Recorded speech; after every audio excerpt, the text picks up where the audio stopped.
we really need to think about, and this cattle handling has so many different names: low-stress livestock handling, effective stockmanship. That's what I like to call it, effective stockmanship. There's a lot of different words. But the reason that I think all of you in this room the thing you have to ask yourselves is, why is it important? No matter what you call it, why is it important? That's really, really the big thing we ask. And so if we figure out why it's important, then what makes it important? And everybody in this room has a little bit different situation of how they gather cattle, how they ship cattle, how they do things. But there's one thing that's really, really important: the why and what makes it work or not. We're going to use an Aero-Quip tub out here. And I'll go somewhere else and I'll be different. There's all kinds of different ways of doing these things. But the one place that we really can all look and figure things out is that we're working with the brain of an animal, the brain of a cow. And I've watched and listened and heard, and what's really interesting to me now, these days, is what my grandfather told me. My grandfather was an old cow trader and just an old-time stockman.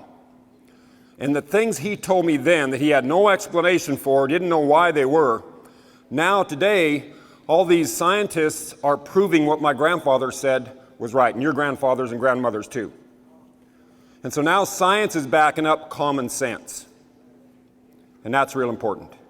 So I got to put this down for a minute because I got to use my hands. You can all hear still all right? Can you still get me?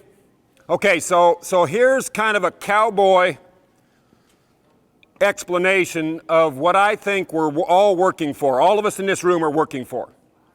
Last week we were in California, and I was with Dr. Ron Gill, who a lot of you probably know, and there's another vet from New Mexico, and they're both PhDs, and they introduced everybody as PhDs, and I got up there and they called me Dr. Pate.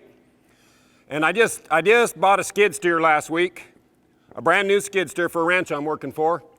And I said, I am a PhD. I bought a post hole digger attachment to go on that skid steer. So I do have a PhD. So that is true. But this is not PhD science. This is cowboy science. This is the kind of stuff that a guy that digs post holes for a living comes up with. And I love the science, but sometimes we got to get back to just plain old talk. And so here we go. And here's what is so important about today and anytime you're working with livestock. So we're dealing with the brain. An animal has a brain, and this is my cowboy science. We have the thinking side of the brain, and you have the reacting side of the brain. And our animals are either on one side or the other. And I don't know if it's a side, up, down, whatever. But the thinking side of the brain, the reacting side of the brain. When an animal's in the thinking side of their brain, they're thinking about going to the feed bunk. They're thinking about getting in the shade. They're thinking about getting a drink. They're thinking about going and getting some good grass. They're thinking their way to the cow to suck the first time. That's when we call that growth. This side of the brain, the thinking side of the brain, is growth.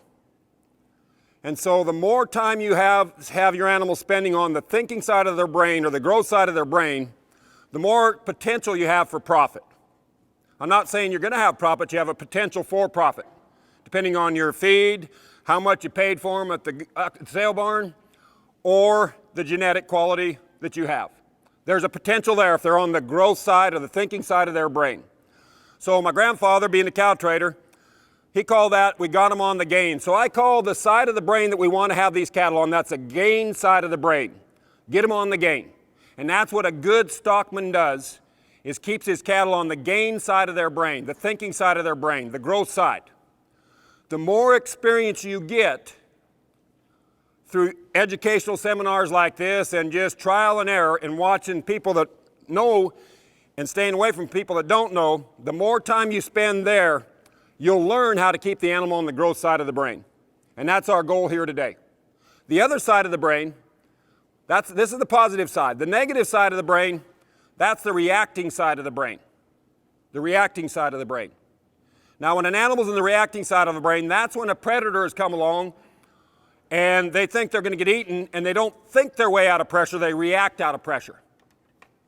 And that's a side of the brain that you can't be in growth thinking and survival reacting at the same time. So the other side of the brain is the survival side of the brain. And when an animal is in the survival side of the brain, all that potential we have for profit is going the other direction. We're actually taking it the other way. So a good stockman keeps their animal on the gain side, and I call this the shrink side of the brain. So we have the gain and we have the shrink. And we're always negotiating when we're selling calves about the shrink, because we don't want to lose any of that compensatory gain that we've got. So we'll negotiate with a cattle buyer all the time about a shrink. But what kind of shrink are we putting on ourselves that we don't even know? Because we don't think about it that way. We just think about getting the cattle branded or loaded or whatever. So you can use certain things to keep an animal on the thinking or the growth side of their brain and keep them out of the reacting or the survival side of their brain. So the first thing we've got to remember is, okay, this is the growth, survival. Well, survival, what would make an animal go from growth to survival? A predator. A predator would change that. Now, my wife and I, we were in Missouri, and we went to a place called the Square B, was it? Square B Cattle Company. And they run 1,000 cows. And the guy's, he's putting together a big operation. Look it up on it. He's selling bulls. But his son is a vegan. He told me his son's a vegan. Now that's interesting. Guy that runs 1,000 cows, he has a son that's a vegan. So, but that tells a story right there. Now a vegan, they don't eat meat, they don't wear leather boots, they don't eat eggs, they don't even look at animals probably. And that's okay. I used to kind of get it, I used to be offended about that, but that's all right. I like it when there's vegan in the food line, because they go buy the meat and they leave it for me and then I get more. So that's no problem. But it tells me that this man that has 1,000 cows and he's trying to create a good operation, he has a son that's a vegan. Well, the human is different. Mountain lions, I don't think any mountain lions or wolf packs that I have, there's many vegans in those wolf packs. They're all meat eaters. And they don't have a choice. But the human, we have a choice. Right there. You can be a vegan if you want. They're all going to die out because they're weak in some time in life, and that's the survival of the fittest. They're going to go away. But I'll get off of that. But you see my point. The human can be a predator or doesn't have to be, because we have this brain that can make decisions. The mountain lion or the wolf, that's what they are. They are predators. So what we're going to talk about today is ways that we can work livestock to keep them on the thinking side of their brain and away from the reacting side of the brain. So the human doesn't have to be a predator only when he doesn't know what he's doing is causing that behavior, or when we lose control of our emotions. When you get angry, then you don't make good decisions, and animals understand that, and they know. So we got to be real careful about those things, our attitude, our presence. So those are the real important things. The other thing that's important here, I can go back to my microphone now. The other thing that's important here to understand is most of you in this room have come here to increase your profit. But what does increased profit do? Increased profit increases your quality of life. And that's really what profit is. It's a way to increase your quality of life. And so sometimes in the livestock business, with the way things go like this cycle keeps going like this, and sometimes we have a lot of profit and sometimes we don't have a whole lot at all. And so we've got to be real careful about what profit is. And to me, profit, a guy one time in a seminar I was at, he asked, why do you make money? Why would you want to make money? That's a good thing to think about. Some people just go on making money and they don't even know why they're doing it. But to me, to make money, I want to have my basic needs met. I want to keep on the thinking side of my brain, the growth side of my brain. I want food, I want a place to sleep, I want to be kind of comfortable. And that's our first need that we got to meet with the money we make. Second one is I'd like to start putting a little way of something in the future, so when I can't work anymore and can't talk as much as I do, I just talk for a living, it's pretty easy, I can probably do that for a long time. But I want to, in the future, save a little bit of money, so when I can't work, I'll have a little nest egg out there so my kids don't, because they're not doing very good. They're not going to take care of me, I'm pretty sure. I'm not going to rely on them or Social Security. My daughter's in the buck and bull business. You'll know why if you haven't wondered that, because that's not a very profitable business. So, take care of you here and now, and then in the future. And then, the extra money we have, we'd like to be able to go to the movie, or go on a vacation, or go enjoy ourselves. Get a little bit of quality of lifetime. That's real important in this day and age. Now, how you about going and getting that quality of life is important to figure out. But I figure if I'm making money to go out and enjoy myself from the money I'm making, if I can enjoy my work while I'm making that money to go out and enjoy myself, I just gave myself a big raise. You see what I'm saying? So if you enjoy working cattle, if you enjoy going out there and processing cattle or weighing cattle or whatever you're going to do, changing pastures, you just gave yourself a raise, because what you're doing to make money to go to the movie, you're almost enjoying what you're doing to go enjoy yourself just as much. And that's when life really gets good. So stockmanship not only increases your ability for profit, it lets you enjoy your life and your work that much more.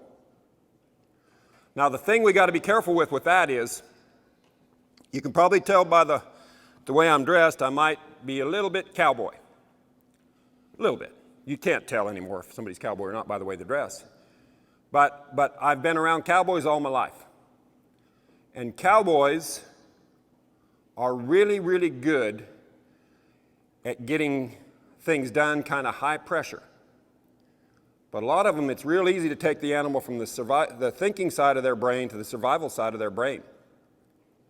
And a lot of the things we do cowboying that's the most fun creates the most stress on the animal's brain. It puts them in the survival mode quicker than anything. And so we got to be very, very careful with our skills, that we're using our skills the right direction. And so being a cowboy doesn't mean you're a stockman. Sometimes you're just the opposite of it. Having a four-wheeler that goes really fast, you can put that same kind of pressure on. Helicopters, down in the south, they gather a lot of cattle with a helicopter. Now, some helicopter operators are wonderful, and they use just the right kind of pressure, and those cattle go in and they don't get wild. But helicopter operators can make cattle really wild. Cowboys can make cattle really wild. People on a four-wheeler can make cattle really wild by using too much pressure, and it causes the animal to go in the survival side of their brain, and then every time they see the human, it becomes a Pavlov dog theory. Pretty soon, every time they see the human, they switch over and they're thinking about survival. And that's when the human's a predator. So being a cowboy is a good thing if you use discipline. Having a four-wheeler is a good thing if you use discipline. Helicopters could, I don't know if they are or not, but they could be, I guess. You see, so it's all about how we apply that pressure to keep that animal on the thinking side of their brain.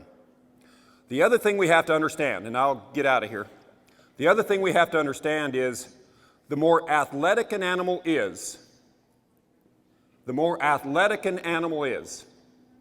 the easier it is to switch them from survival to thinking, or thinking to survival. That's really important. Gentle cattle gain weight. Wild cattle can gain weight, but if there's any stressors on there, they're always picking their head up to look around. They eat about half as much as a gentle animal. And so it's very important to understand that the more, and I've watched this a lot, like I worked a bunch of Jersey heifers last week, or they were dried off dairy cows, Jerseys. And they are the funnest cattle ever to work. I loved working those. I've worked a lot of Jerseys, and they're so much fun. They're so sensitive and soft, and they're a little bit like a mule. If you do the right thing, they'll do the right thing. If you do the wrong thing, they'll go hide from you. But Holsteins are completely different to work than Jerseys. They're both dairy cattle. But a Jersey is a little more athletic than a Holstein cow that's fresh. Because the Holstein cow, she gives so much milk, her legs are spread out this far. And she can't move away from you. Where the Jersey, they have a higher butterfat content. And so their bags aren't as big, so they can move away from you. And they will. But the Holsteins that I've worked with, and this is where I learned from the dairy world, the Holsteins I've worked with, they don't leave, they get aggravated. And if you aggravate them, they don't let their milk down as good. You see, so they've lost that athletic ability. My wife and my daughter, they're in the buck and bull business, and I really, really learned a lot watching those buck and bull cows because they're snorty, and they're observant, and they're athletic. And they don't put on weight near as good as an old, whatever, shorthorn that are easy fleshing. The reason they're easy fleshing is not as athletic. They put their head down, they eat instead of always looking about how to get away from something. So you've got to realize what you've got as far as your animals, and you've got to teach those animals if they're a little bit flighty, like that calf, that thing right there. I don't think he's very athletic, but he's sure fat. Yep, that's a, what is that, 1950s? Yep. There you go. Boy, we've made some changes now from that, and now we're trying to take them back there, some people are, because they're easy fleshing. I don't know if we're going backwards or forwards, but anyway, we're all trying to change. So, the athleticism of the animal is something you really got to watch. And if you got kind of wild cattle, you've got to change the way you work those cattle to get more gain. If you got real gentle cattle, you might have to put more pressure on those cattle. Because here's what happens with real gentle cattle, is when they go to the auction market, the sale barn, they get more stress put on them than cattle that are snorty and kind of wild. Because to get those cattle in the ring, it takes a lot of pressure, because all that pressure is coming back. You got to get them in there, and you have to use a lot of pressure that they're not used to. They don't know how to move away from it. And now you've put a lot of stress on an animal that had no stress before. Well, the ones that are always kind of flighty and wild, they just run through there and get out. So it's our job to kind of try to figure out where our animals are and how to put the pressure on right, and to take the pressure off right to make it work. So we'll step out here and check these calves out, and we'll see what happens. Yesterday, I went to Salina, Kansas, and I was working some calves, my wife and I. And these calves are real gentle. And of course, when you do these demonstrations, when you're done, you don't have anything else to do really, so you can think about what you did. But the night before, we didn't get much sleep. We got into the motel like at midnight, and we had to get up kind of early, so I didn't have much sleep, so I was a little bit grouchy because I didn't have enough sleep. And I didn't work those calves as good as I should have. As I thought about it when we were driving down here, I didn't work those calves as good as I could have. I didn't fit their pressure very well. Now I'm really going to be working on that today to make sure I match my calves for the pressure that they need. And so our attitude sometimes really creates a lot of problems or really successes. But the thing you'll never learn if you've done the right thing or not, if you don't take a little bit of time and analyze what you just did. And that's what I think the big problem with our world is today. We're all so busy that we never take time to think about the job we just did and improve it for the next time. We're going on the next task. And that's usually Facebook or something like that that's really, really important. And we miss something that's going to make us a living to find out whose dog died in Texas or something, which makes no difference to me. You see, so we got to really, and I think that's a big advantage our grandfathers and grandmothers had, is they didn't have all these distractions. They were living life right in the moment. And now I have all these, you hear all these self-help people are saying live in the moment. Well, geez, that's what our grandma and grandpa did every day. And people that live in the moment, they learn from it and they go on and they get better for the next moment. So those are important things. So slow down and enjoy the cattle handling is what we should do. So we're going to go out here in a bit, and we're just going to sneak over across. I'll let Brian kind of lead us there, and then we'll see what happens. And if he goes to rope something, he gets it done quick. Or he puts the pressure on in a way that the animal gets ready for the rope before it ever comes on. So I'm all for cowboys. I wasn't criticizing cowboys. but there's a certain level. And here's the whole deal about all this, whether you're a cowboy or whatever. When you're young, I listened to a lady in New York last week, and she was talking about the human brain.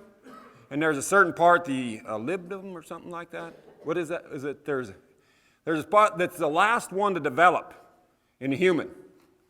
And you can't rent a car until you're 26 years old. You know that? They won't let you rent a car until you're 25 or 26 years old. Because until that time, your brain isn't developed enough to not get in trouble with the car. That's what the science says. Well, if you have a crew of young guys, whether it's a feedlot crew or somebody calving your cows or whatever, you got 3 or 4 young people, it's like a bunch of dogs. They'll kind of go that direction and they'll get themselves in trouble. So you need to keep somebody with their brain developed enough, that's been through it enough, to keep those young fellas in check, and ladies. So we have to have somebody to keep things under control. And that's a big thing. In cowboys, we like to rope stuff. And we kind of like to go fast sometimes and stop our horse and turn them around, and that's great. But you got to be careful that you don't do it too much where you mess things up. I watch ranch rodeos versus a professional rodeo. And if you go to the World Championship Ranch Rodeo Finals, you're going to see cattle under a lot of stress. They're going to be bucking and bellering and bawling, and I don't like it. But when I go to the NFR, and watch a guy tie a calf down in 6 seconds, that calf is under no stress because it's done quick. And when you get a calf on his side and laid out, he thinks he's going to die anyway, so he just quits trying. You see? So the way you can put a lot of pressure on, but you better do it pretty quick and then get that pressure off. And that's the difference between some of these things we do. So humans, we have habits. We have certain habits. And I was talking about dairies earlier, and so I'll kind of continue on with my dairy story. I was just thinking about that. Why is it that so many dairy bulls kill people or hurt people? You've all heard about dairy bulls killing and hurting people. And you'd think, why would a Holstein bull all of a sudden be more dangerous than a bruiser bucking bull? Well, let's look at that. And it's a good explanation of some of the things that we need to start thinking about and doing when we're working stock. And today I'm not as you might be already found out, I'm not a very organized presenter. Like I kind of go everywhere. I don't even know what I'm going to do or say yet, but it just keeps rolling out. And you're going to have to keep track of it for yourself. I'm not going to have some PowerPoint and tell you step by step what to do. You're going to have to keep track of these things yourself and use them how you can use them or not use them. But the dairy thing, so a young calf, when it's born in the dairy, they might not even suck their mother. Human gets them and they put them and they start feeding them with a bottle. And then that calf starts wanting, so we got this bull calf, and he's going to be a breeding bull in the future. So they put him in a little hut, and every 2 or 3 times a day they walk up with a bottle. They walk up to that calf. He sees them coming with 2 eyes. They walk up, they put that bottle in his mouth. He sucks. And then he still wants more feed when they're done. I've never seen those things ever say, just spit the bottle out and quit. They're always wanting more. So you turn around and walk away, and that calf is looking at your 2 eyes, and he's chasing you away. He's wanting to come to you. He's running to you. And you do that till he's 60 days old or however old they get, and then you throw them into some other ones. But every time you approach those cattle, from birth, you walk up to a feed bunk or whatever you feed them, and they see you come with 2 eyes. And they get real used to that. And they like that.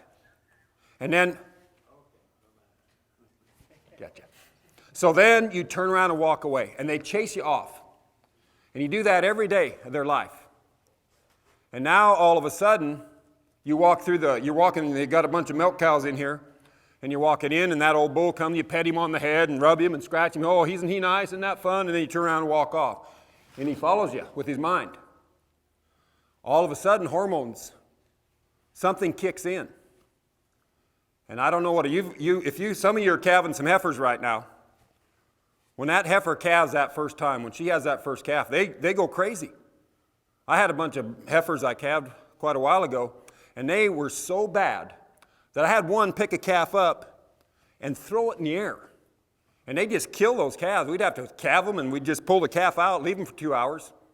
And then you finally, once they settle down, there's something that happens in that brain in a heifer or a bull when those things kick in that they go crazy. And if you've trained that animal to always go to you and chase you, now all of a sudden you've created a monster. And you didn't even know it. Isn't that interesting? So if I had a dairy, I would want to make sure that those bulls would come to me, but I want to have them take just as much or a little bit less pressure, get them to turn around and walk away from me. And then you'd have a balanced animal. But the other way, you don't have a balance of that animal. And all they want to do is come to you. It makes it very dangerous. And it makes them very hard to work. So my PowerPoint that I use a lot of times if I'm not working cattle, I use my cowboy hat. So the human, our world, the way our world works, where we go in behind and we follow people. When little children start going to school, they go right in behind somebody and they follow little Susie up on the bus. You get in line, you follow people through a line. When you get in the military, I've heard, you really get good at getting in lines. Yeah. Driving. For all of us to get here today, we had to be real willing to pull out in front of somebody and have them follow us. And get right in behind somebody and follow them. And we get real comfortable with that, to a point. Now, just think if you didn't have rear view mirrors or blinkers, how much difference that would make in our world of driving. Because you couldn't communicate with the person behind you. And so you wouldn't know what was going on. So we have blinkers and rear view mirrors when we're driving. So this back here where the brim of my hat is kind of flat. That's where the human is trained to be, and that's where we want to be when we're working with animals or humans. Now the cow, just like we showed with that Holstein bull, the bovine animal or a horse, their eyes are set out on the side of their head, and the only time they have depth perception is that they have two eyes on us. And so bulls or cows or calves, they want to see you with two eyes because they can tell distance, they can tell which direction you're heading, so that's where they want to be. So right here where my bend and my brim is coming up, that's where the cow wants you. That's where they'd like you. But it's very hard to put a cow in that chute from right here. You see, we can change pastures from right here, or we can sometimes draw them into the corral from right here with us shaking a bucket of grain and drawing them into the corral with feed, or drawing them out of a pasture with hay, or even drawing them out of a pasture with a siren. They get in a habit, and they come to us with two eyes, and they like that because they can distance us. They can tell what we're going to do. So this is where the cow wants us. But it's really hard when now all of a sudden it's gotten to be where going in this chute is more fearful than walking in it looking for feed. So now the balance is off. So we got to change that now. You can't always call a cow into the sale barn or onto the truck or the trailer. So now we've got to make a little compromise. So this side, from right here to about here on the side of my hat, that's a place we want to try to work cattle from. So we're going to change what we want to give the cow what she needs, and we're going to let the cow change to give us what we need. So we got to make a little compromise here. So we're going to work the side of the animal.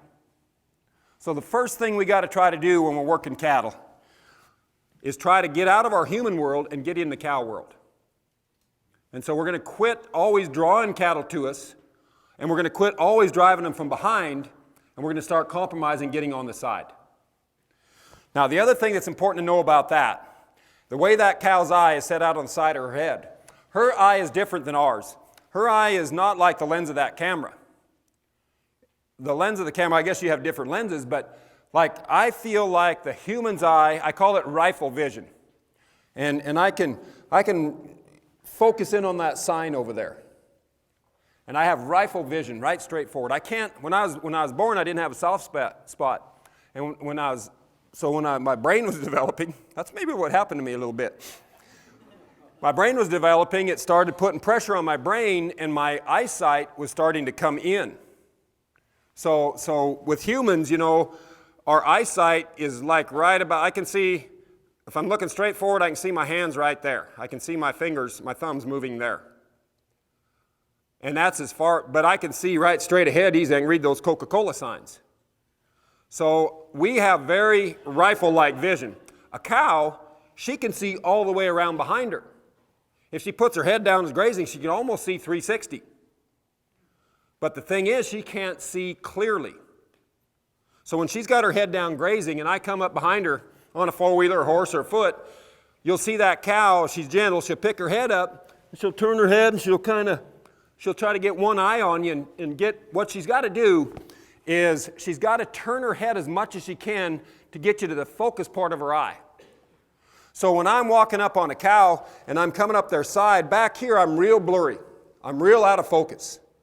The closer I get to her shoulder or to her nose, I start coming into focus. So they want us farther forward. The farther forward we can work, the better they like us. And the more control we have in the movement. But here's what happens with gentle cattle. Cowboys don't like to work milk cows. And like when I go to some different places, oh, look at this, they're going to come see us. We'll just let them walk on out here. Now we'll see who the gentler ones and who the ones that are most sensitive. Which one picked her head up?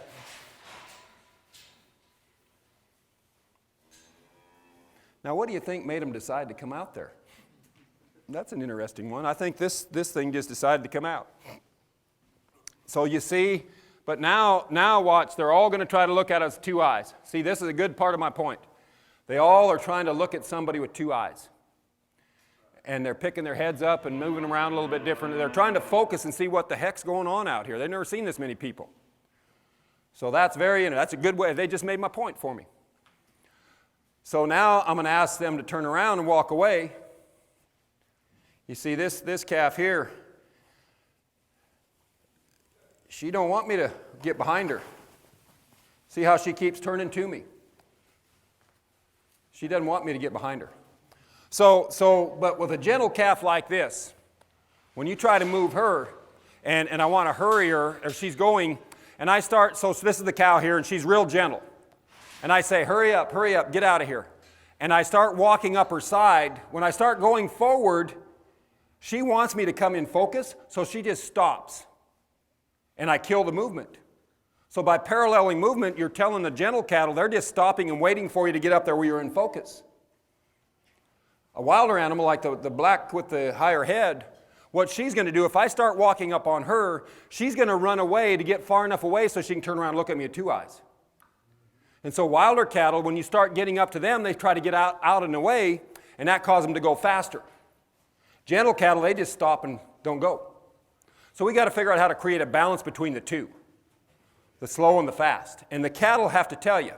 But anytime you go forward with the movement, if you go forward faster than the movement, you either create a wild one to leave the bunch, and you create gentle ones to quit going. And if you're trailing cattle up a road, if you're following cattle up a road, and you've got slow ones on the back, and you keep pushing on them and pushing on them and pushing on them, pretty soon they just stop. We've all had a bull that just quit us, or got on the fight, or went in the brush. What he's telling you is, he was telling you a long time ago, quit pushing on me, quit pushing on me. I can only walk 3 miles an hour, and you're telling me to walk 6. And then he'll fight you. But if you'll take, and like if you're driving a four-wheeler or riding a saddle horse, the saddle horse walks about 5 miles an hour, and the bull walks about 3 miles an hour, so you're always bumping that bull. And he's saying, quit, quit, quit. I said quit, and then he's on the fight. And you say, he just got on the fight for no reason. Well, you've been pushing him for 3 hours. But you watch a border collie dog. A border collie dog moves back and forth this way. They go back and forth.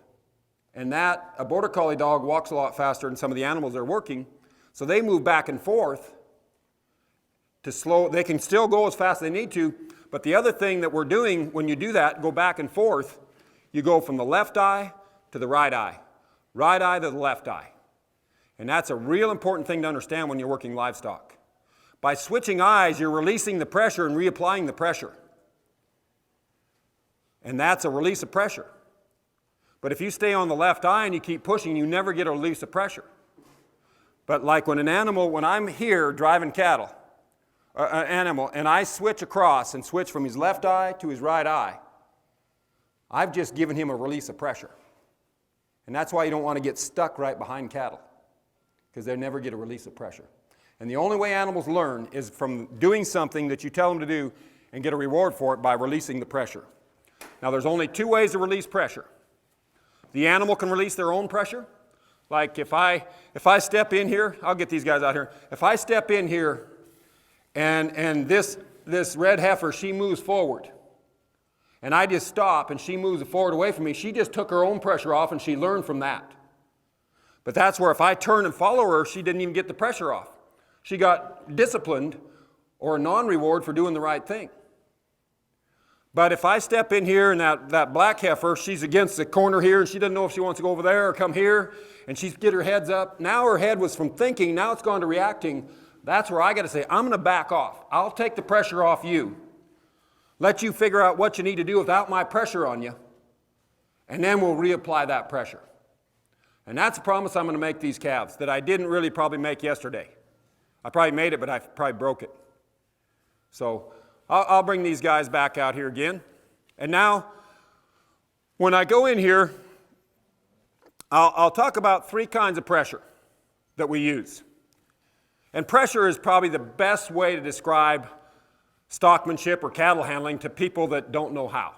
And that's what a lot of this is today. You guys all know how to work cattle, but some of the people you're trying to train or help, it's hard to put into words what to do. So hopefully that'll help you with this too.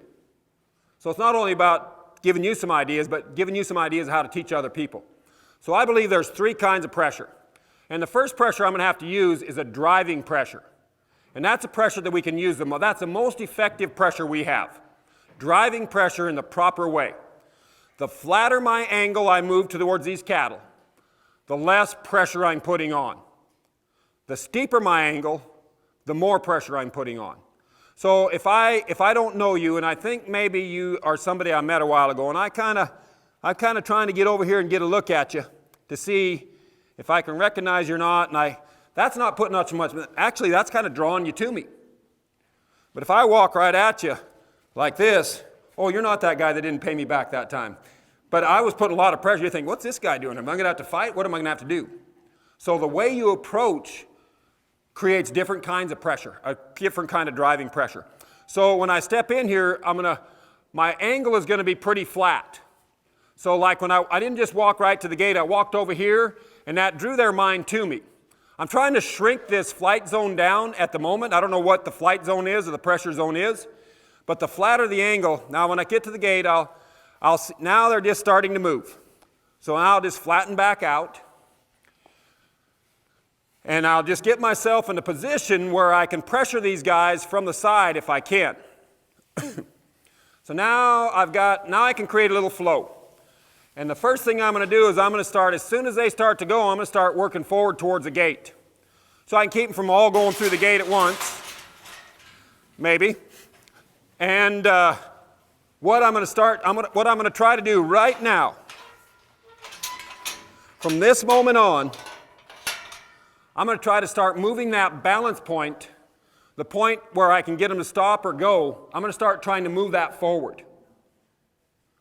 Everything we do with these cattle from now on, so the books say that the balance point is right behind the elbow of the calf. If you read Temple Grandin's books or see that some of the NCBA's diagrams, that's what they say, that if you get behind the elbow of a calf and put pressure on, they'll go forward.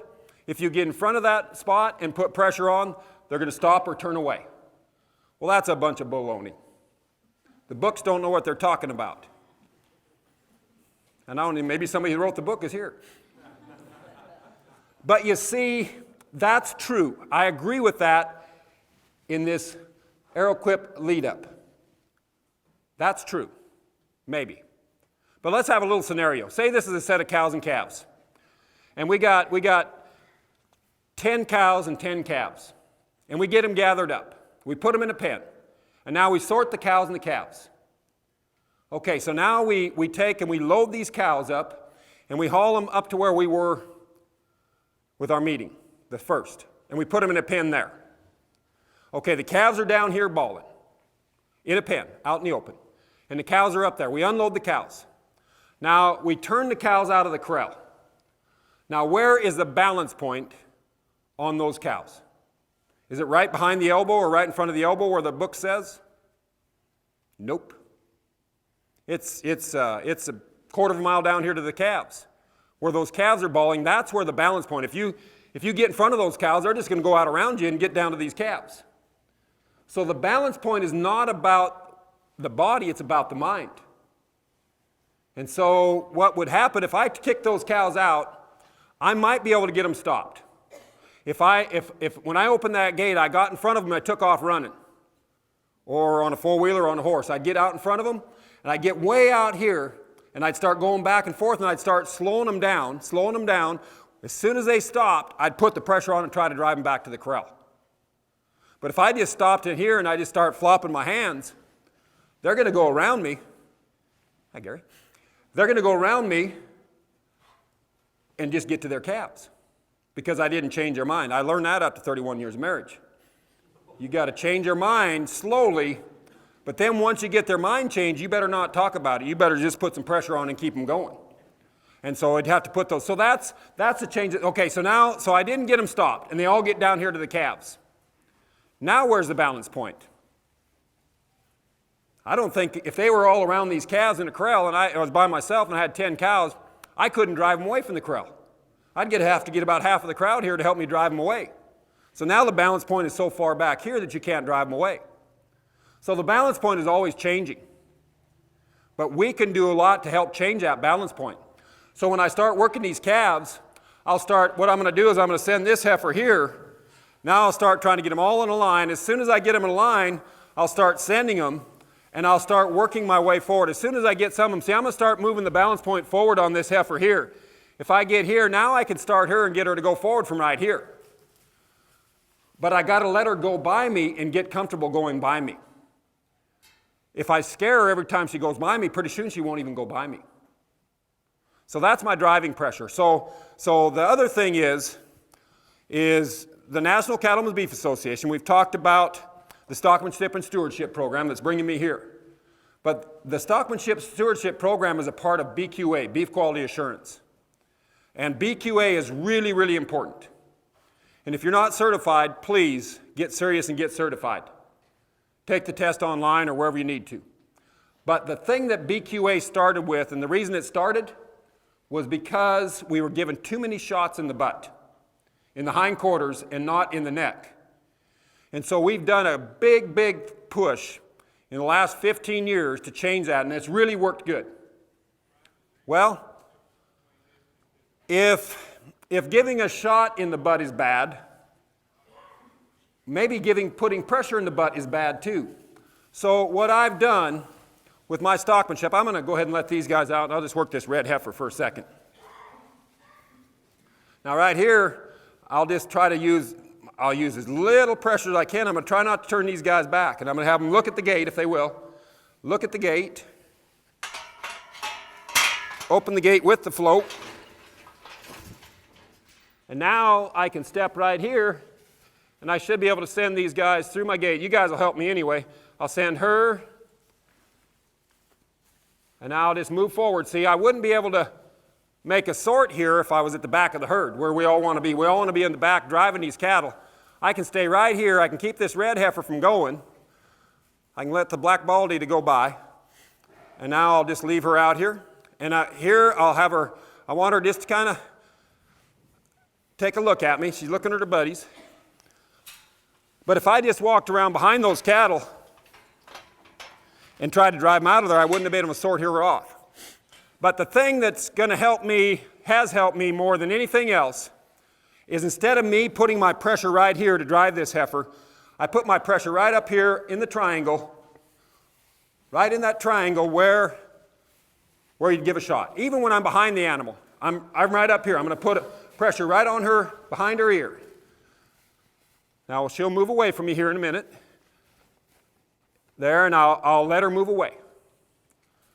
So my pressure is always up here. I've just moved my pressure from the tail to here. Now I'm going to switch sides, and I'll pressure right behind her ear in the triangle. Right here. I'm just using my hand as pointing where my energy is going. So there, I'll see if she'll turn away from me.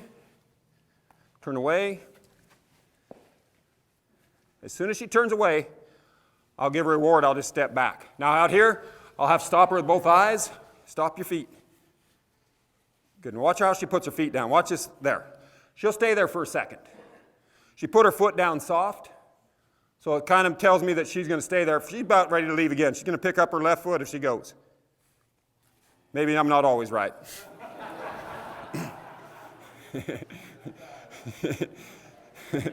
Don't predict the future until the future's already there for you. But what you do is you watch these cattle, and when they start to get a foot light, when they start putting their weight over on that foot, they're going to pick that, and then you can tell where they're going to go before they get there. So I've learned to kind of watch their front feet. But here, so when I want to drive this heifer out over here, now instead of me going and pushing on her tail, I'm going to decide now, I'll wait, now I'm going to push right behind her ear. I'm going to send her right behind her ear, and I'm going to drive her from right there. Now I'm pulling a rope, and I'll help her a little bit, but if I want to put her behind that chute, I can just go right here, I'll put my pressure back just a little ways, and I'll send her in behind that chute. So that was a little bit of a draw on that ear. Now I have a hard time, I can't get up in there, so I'm going to have to do something to try to get her to change her mind to get out of there. And this is where I take the pressure off, let her make her decision, and send her there. But here, I know she's going to want to go to these other cattle, so I got to be clear up in here, clear up here, and putting quite a bit of pressure to send her. Now I'd like her to look to her left, so I get out here, I draw her eye. There, now she should turn to look at me. I'll ask her to come out. Don't do it. There, now I can bring her around to the left, you see. So even though I'm behind her, I got her to turn to her left. And I'm using her eye, so I'm right here. Remember the focus thing? Back here, I'm kind of blurry. So if I stay in here and hide behind her tail just a little bit, she wants to focus on me. She turns her head to see me. Now her mind is where I want it to go, and I can put a little pressure, and that sent her mind. But is this the bottle calf? Yeah, this was a bottle calf. So bottle calves are not very sensitive most of the time. They're just thinking about getting something from the human. So, but she was a real nice one to make an example of. I'll let her back in, and we'll bring these calves back out. You're a good student. Now maybe I'll just I'll send another one out here.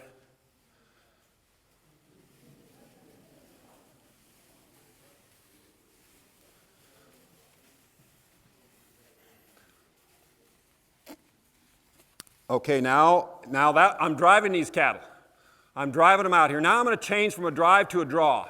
So now here I'm going to come up here and I'm going to ask these calves to look at me by drawing their mind to me. And now I'm going to drive right by. This one's going to go that way. The other one, I missed her. I got to get up here and stop her. I'll ask her to look at me again. I'd like her to put her left ear forward if she will. And that just tells me that she acknowledged what I was doing. Okay, now she's a little different to drive. So now here I'm going to get over here on her right side, which will draw her head to the right to bring her out from that chute. Now I'm going to push on her right eye and get her to go to the left. Now I want to draw her and get her to stop right there. This is what I call hooking an animal on. And when you hook an animal on, you get their mind looking at you and you keep it. Now I got to maintain her mind. So that's a maintaining pressure.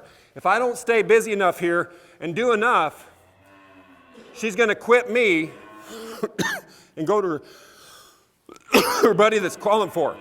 So here's my driving pressure, and my hand is going to show you where I'm going to go. So if I want to drive her over in that corner, first thing I got to do is I got to send her nose where I want it to go. Send her nose.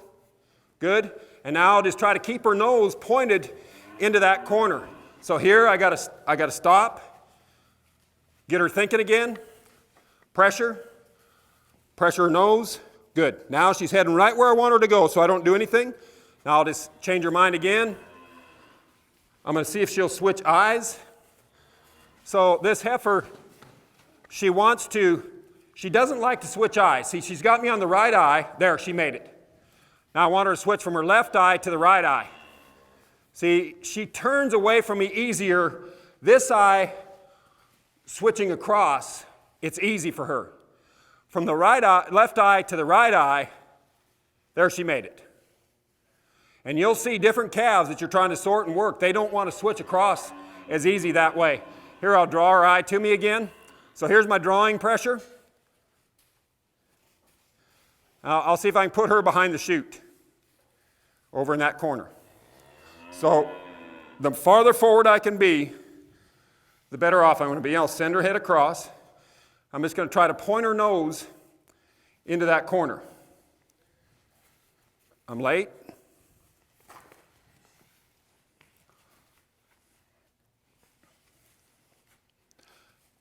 Good. Now I just got to get her to switch eyes. She'll switch from that right eye to the left eye. There. Now I'm going to try to stay far enough forward that she doesn't get trotting on me. Try to take her as far to that corner as I can. If she comes in here, I'm going to miss my angle. So I got to try to send her that way as much as I can, but she doesn't want to go over against that fence and all the people. See, I just missed my angle, and I had to get going too fast, and I missed it. So that's a little kind of a tough spot for me right there. So here, I'll send her on out again.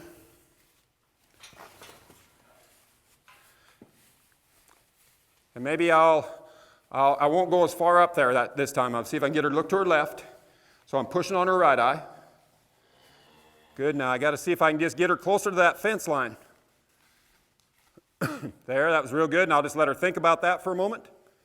Good.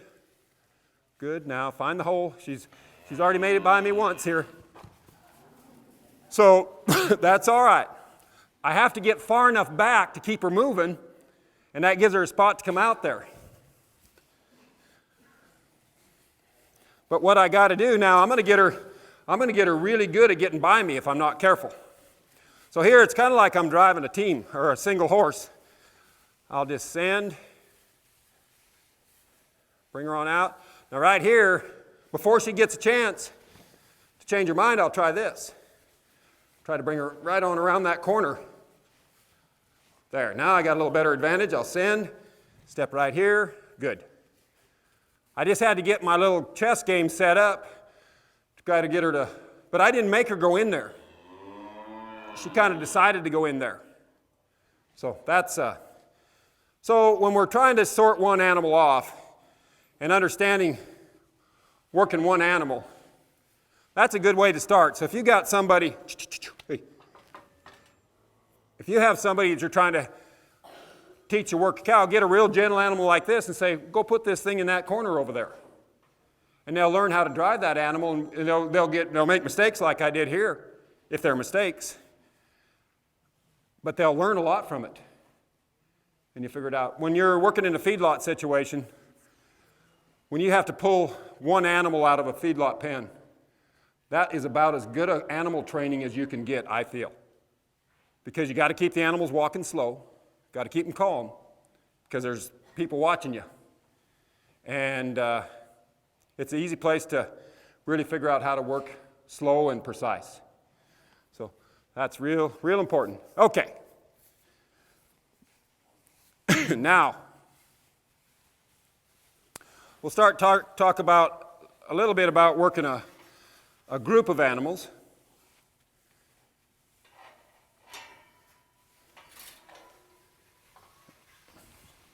So right here, when I go to get this group of animals, there's different thoughts of how to get flow created.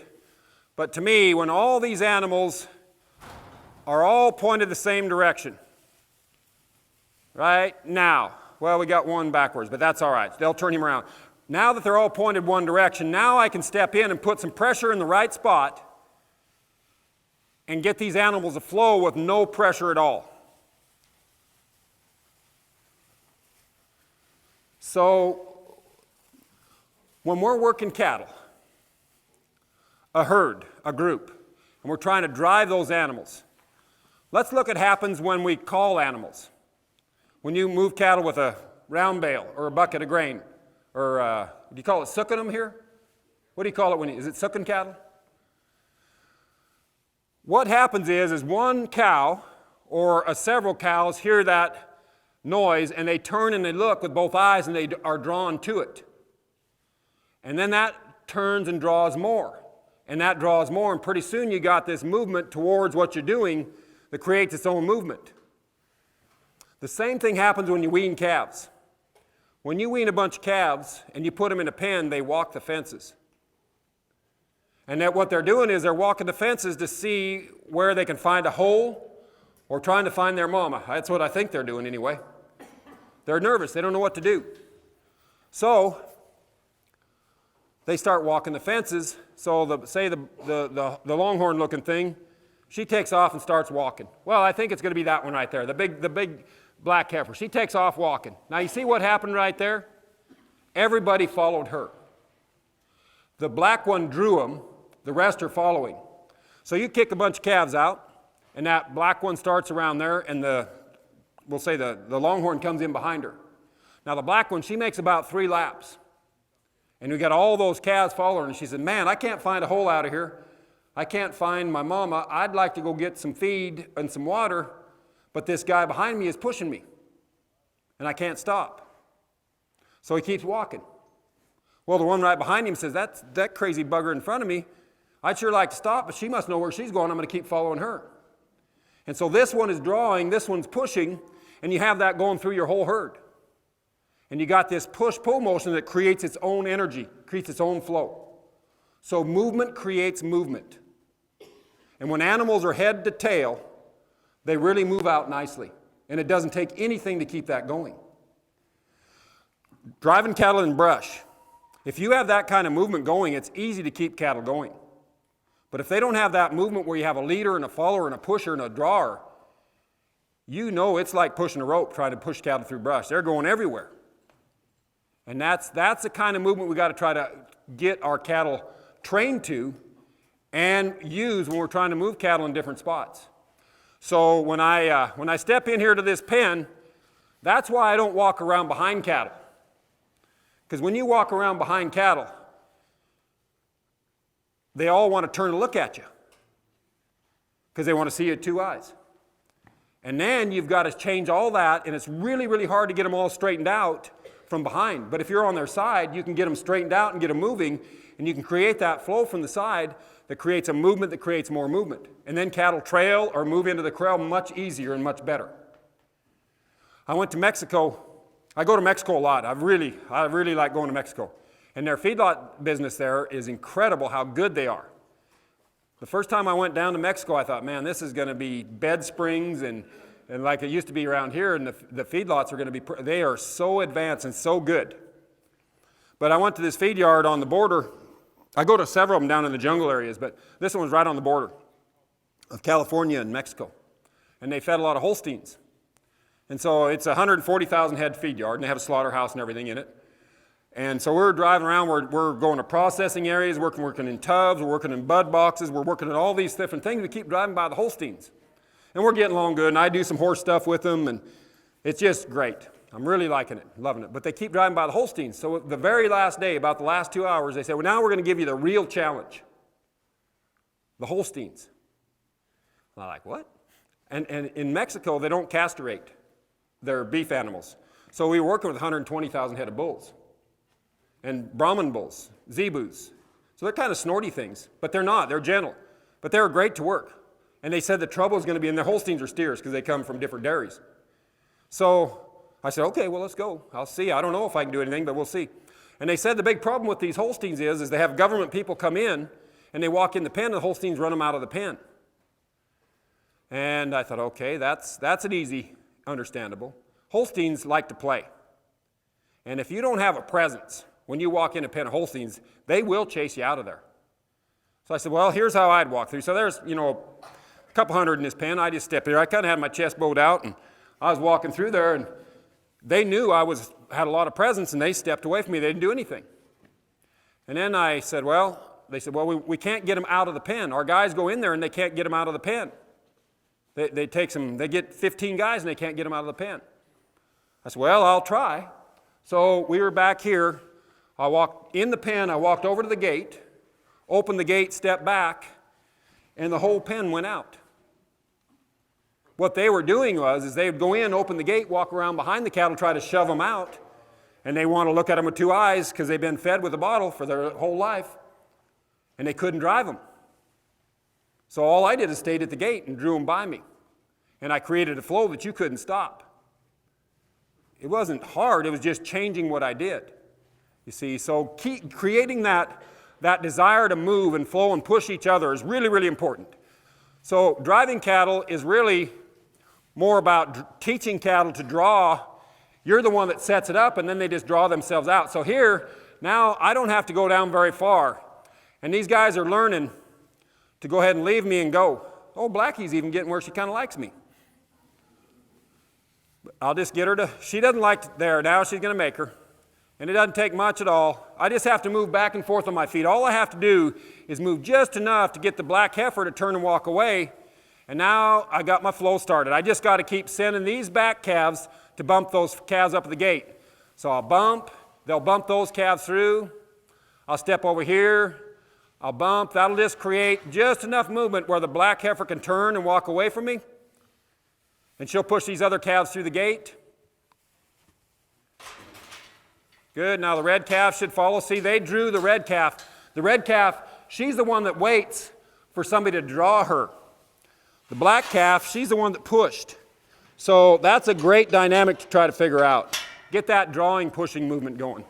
All right, I'm going to send these guys around here. Now, I'll move down their side, and I'll kind of liven them up a little bit. Now I'm going to bring them this way this time. So they get out of that pattern, always going out the gate. So now they're going to look at me with their right eye. And I'll get them to step up here with their right eye. And now I'm moving them on their right eye. But I'll stay out here. Now, if we had some more room, like if we're out in the arena or out in the pasture, when you're driving cattle, you've got to be able to turn cattle. And if you're by yourself, how do you turn cattle?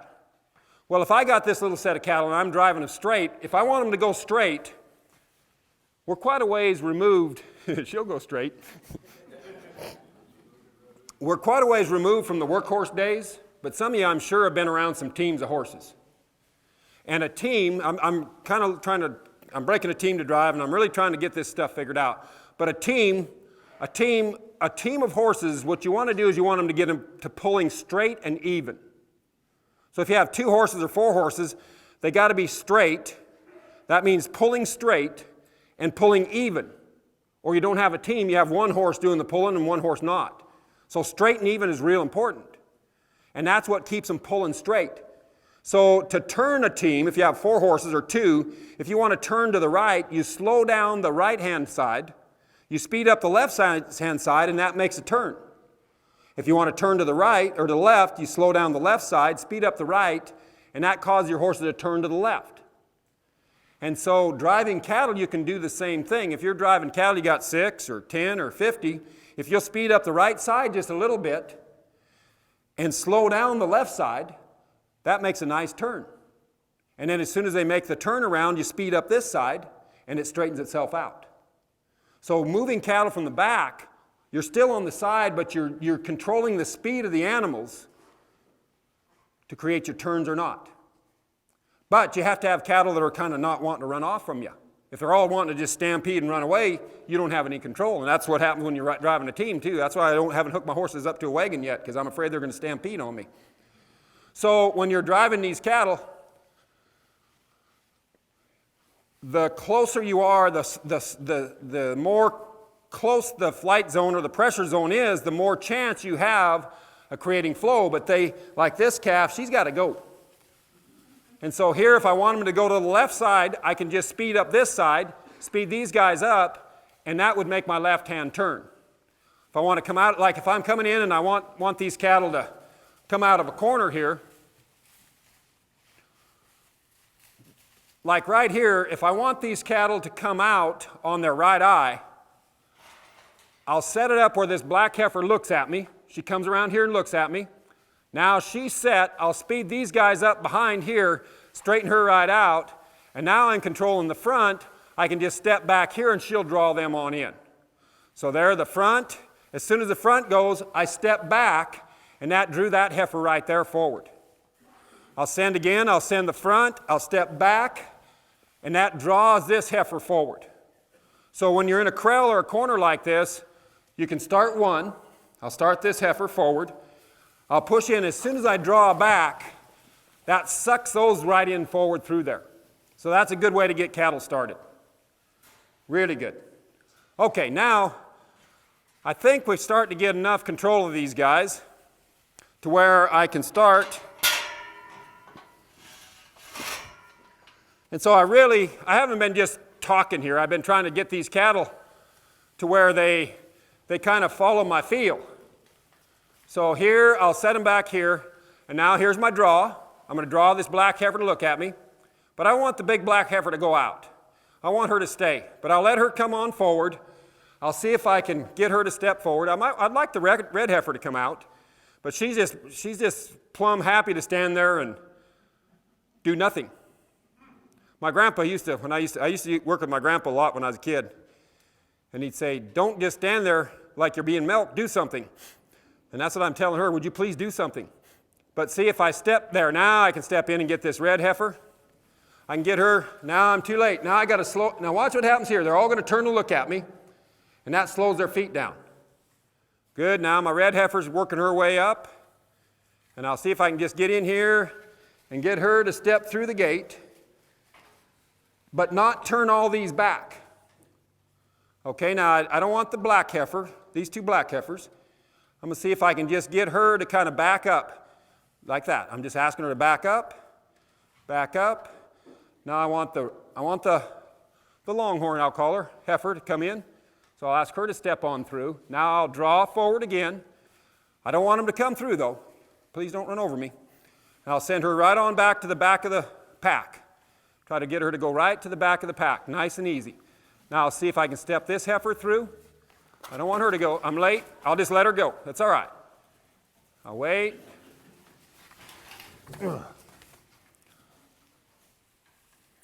I'll get, that's a pretty good little package. If I was at the sale barn, I could probably sell them. But I'll come around here, I'll draw. I don't want her to go. And I'll see if I can get the black heifer out of there. I'll just try to draw the black heifer out. So I'll send the white faces. I'll just get my chess game set up. I'll step back, try to draw the black in. I'm going to try to send these white faces around to their right or get them to back up and just get to where I can get in front of this black calf's eye just enough to bring her on by, him on by, and then I can just come back here. Now, by stepping back this way, I'm drawing these guys to me. And that makes it easier to sort them. By backing up, I'm drawing them to me. Now I can send this baldy right by me.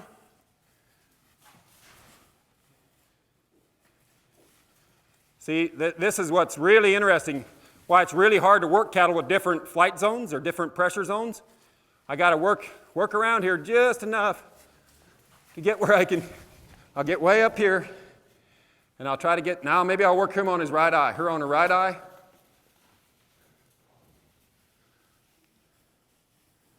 But these are really, they have such different zones that it's hard to work them, because to get one, you got to get clear into his zone, her zone, and then this other one's, you're invading their flight zone, and I can't get her to move. And that's when it really gets tough. But I'll just keep working at it for a minute. Now I wish that one would go. See, now I'll just work at getting these guys to stand here. I'll just do what I can to get her calmed down, like right there. See how she put her foot down? Now she's getting a little bothered, a little excited. So I'll just try to get her to slow her feet down and don't get so bothered. Right like that. Just calm down is what I'm telling her. Just like my wife said this morning, just calm down. Good, you see? So now she was pretty excited there for a minute, and now she's back to the thinking side of her brain. And I'll just step out of her way, and I'll let her walk back into that pen, not stampede in there like she's going to before. So that's fun stuff right there. Any questions or comments or BSers? Anybody call them BS on it all or whatever? But and that's fine. And this is the fun thing about me doing the demonstration and you getting to sit out there. You can see everything I do wrong or don't do right, but you can have it in your mind. And how many other times you get a chance to just sit and think about somebody working livestock? So this is your opportunity to say, that guy, he don't know what he's doing. Or well, that's a pretty good move he made there, but that last one was really dumb. And then you can just kind of coach. You can be an armchair coach here. But you got to learn from it. You had a comment or a question. So do you use flags? Do I use flags? Well, only if I'm trying to sell something. Would you hand me that flag right there? I'll got you. Yeah, thank you. So the question was, do I use flags? And yeah, I do. But only if they say Texas on them, I don't use them. If they say Oklahoma, I go ahead and use them. And I'm going to Texas tonight, so I'll make just the opposite line tonight. No, a flag, I really like flags. And do you use flags at the sale barn? Yeah, the flag is a wonderful thing. It can make me two people. I can be right here and right over here. But if I'm sorting cattle in this pen, in this alley, and somebody's sorting cattle in this alley, and I'm doing this with my flag, I just unsorted everything for them. So you got to make sure you're not creating too much racket with your flag. And so the flag can be a real good thing, or it can be a real bad thing. The rattle pedal can be a real good thing or a real bad thing. It's just how you run it. I'm a big fan of hot shots. Really? I am. Why? In the right spot. Yes. So if you have an animal back there that refuses to go in that chute, you got her in the lead up and she refuses to go in that chute because she's been preg checked 17 times and every time she goes in there it's a bad deal. Now I can get up and down and jump up and down on her back or spur with my spur or break her tail, or I can get her looking, have everything right, have both hands on my hot shot, put it on her, press the button once, release it, and she goes in the chute. To me, that's much more humane than jumping up and down on one or breaking their tail.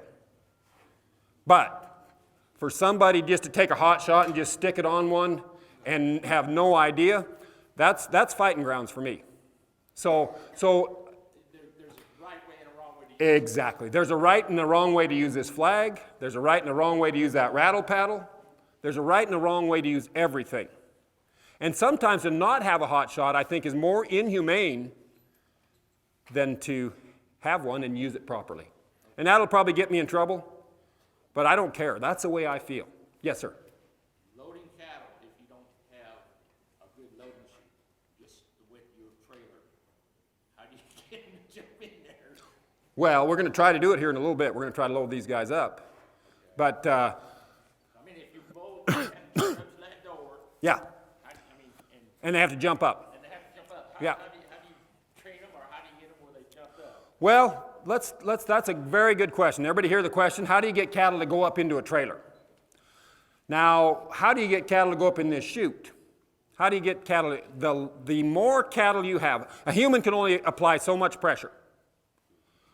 When I get a flag, I can add to that pressure. When I get a rattle paddle, I can increase my pressure. When I get a hot shot, I can increase my pressure. And I can make it more of a precise pressure. So, but if I have 20 head of cattle in front of me and I'm trying to load them on that trailer or trying to put them in a tub, 20 calves in a tub or 10 calves in a tub, and I'm trying to load them in this, the more animals you have in front of you, the less effective your pressure is. So the less numbers we have, the more effective we can be with our pressure.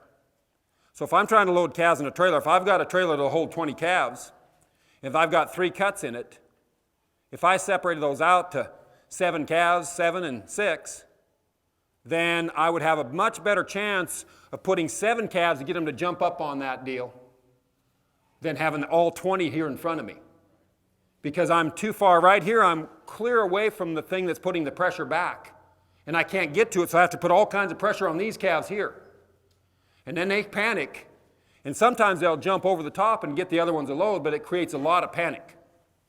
So the less numbers you have, the better it is. So when you put calves in a tub, the less numbers you have, the better it is, always, to a point. I think 3 animals is a good thing. 2 animals, you see, with 2 animals, if we're talking about, I always like to use 3. If we put 3 calves in that tub, one finds a hole, it goes, it draws the next one in, it pushes, and then this one has to come along and push that one, so you get enough movement to create that movement going. If you just have 2, this one turns back, now this one wants to come back to it. So I think 3 animals is a good number to have. 2 is sometimes not so good. So if I got a chance, if I'm sorting calves, or if I'm loading calves in a tub, and I've got 7 calves there, I'm going to make sure that I don't end up with just 2. I'm going to end up 3 and 4, not 2, 2, and 3. Yeah, that's it. You see, so you see what I'm saying? There's so much of this stuff this is a big chess game. It's a big chess game. And with the flag, you never want to apply the flag unless the animal's looking where you want it to go. Very important. Or if you're trying to sort calves, if I'm trying to sort calves and they're coming at me, make sure and stop their feet with the flag. Stop them first, and then turn them around. If you don't, they're going to fall down, they're going to get panic. It's a panic movement that makes them turn around. If you've ever seen a cutting horse trainer, they always say stop straight, then turn. Well, I think the same thing with cattle. Stop straight, then ask them to turn. And what they're doing, they stop, they think about the stop. That's why I'm so adamant about getting these calves to put their front feet on the ground, solid, before I ask them to do something. They stop, you just taught them to stop. Now they're thinking about what you want next. And it separates out the moves, and pretty soon you get cattle that are so good to work. So hopefully that's an answer for you. So yes, sir. Do you think the color of the stick or the flag has anything to do? And the reason I ask is I heard Temple Grandin say one time, cattle can only see 2 colors, yellow and gray. Everything else is gray. Yeah, and that's so colors. I'm whatever Temple says, I'm going to agree with. She's a lot smarter in those areas than I am, and I agree. I think it's movement more than anything, more the movement part of it. And I know they can't see red. Temple's told me that. They don't see red. And that whole thing of bulls not liking red, that's funny. How would something like that get started? Some color guy blind cowboy is probably messing with his buddies. So yeah, I don't know about colors. I know movement. I think movement is so important. So like when you're in with a bunch of cattle and you're doing stuff with cattle, I find people that are always moving like this or doing something like this or whatever, if they're always, the cattle always know they're there. But if you just get still and get on the cell phone or something, when you move and look at them, they all spook and they all go through the fence because they forgot you were there, and then when one goes, they all go. And it creates this reactionary panic. So when you're around cattle, rather than worrying about the color so much, is just make sure, like these cows are all watching me. They're all looking at me. And yeah. Okay, no more questions, I hope, because I'm kind of tired of trying to figure out how to answer them. They're tough questions. The one thing, do we have a rattle paddle over there? Yeah, we got a couple of rattle paddles. I'll give this, you asked that question, so you better get this. Yeah. And then the rattle paddle. So I've kind of got a background in the horse world, and I started a lot of colts, 2-hour demonstrations colt starting. And we use a flag quite a bit there, but I don't use a flag near as much as other people do. But the flag, if I'm going to use a flag to kind of sack a colt out or something, the flag is so much lighter. And it's so much easier to take the pressure off. Like with this rattle paddle, it's heavy. And it's hard for me to draw it away without making the paddles rattle like the flag. The flag, I got to have 2 hands on the rattle paddle. The rattle paddle, a lot of people use that right there, that noise, to get animals to go. And I've worked with the LMA, the Livestock Marketing Association, in a lot of auction markets. And I've gotten to go so many different auction markets. And when they use rattle paddles, what I notice is when they unload cattle, they start using the rattle paddle. The cattle respond to them. Then they tag or do whatever. By the time they get to the ring, and they're coming into the ring. The hole, do you have a hole? Is that what you call it here? The spot right before the ring? The hole is the hardest place to get cattle to go from the hole into the ring in most auction markets. Because you got the auctioneer, you got the noise, you got all this energy of the crowd, and these cattle are coming in. They don't want to come into there. So you got to use a lot of pressure to get them in there. Well, a lot of times if you use rattle paddles, by that time they're dull to the rattle paddle. They won't move away from them. They don't care about that rattle anymore. So then you got to start using this. And then you see people start beating on cattle with the rattle paddle, which we know you can't hurt an animal. I mean, if a cow can double barrel or kick a calf off when the wrong calf's trying to suck and kick him across the corral, that's Mother Nature. And they get up and go suck again. Well, this little rattle paddle, we know it's not going to hurt a cow, but the general public doesn't. And so it looks terrible when they see people, and it's not effective. So we want to have things that are effective. And that's why that hot shot sometimes is the last resort and it makes it easier. So, yeah. So I'll give you a rattle paddle just for asking the hot shot question, because I don't know what else to do with it. So I don't use rattle paddles. I don't use anything really, except my hand. But rattle paddles are great. Everything is great if it's used right. I was doing how are we doing? What time is it? 10:38. I was in Arkansas one time, and I was at a horse expo, and this guy we called him Dan the Spandex Man.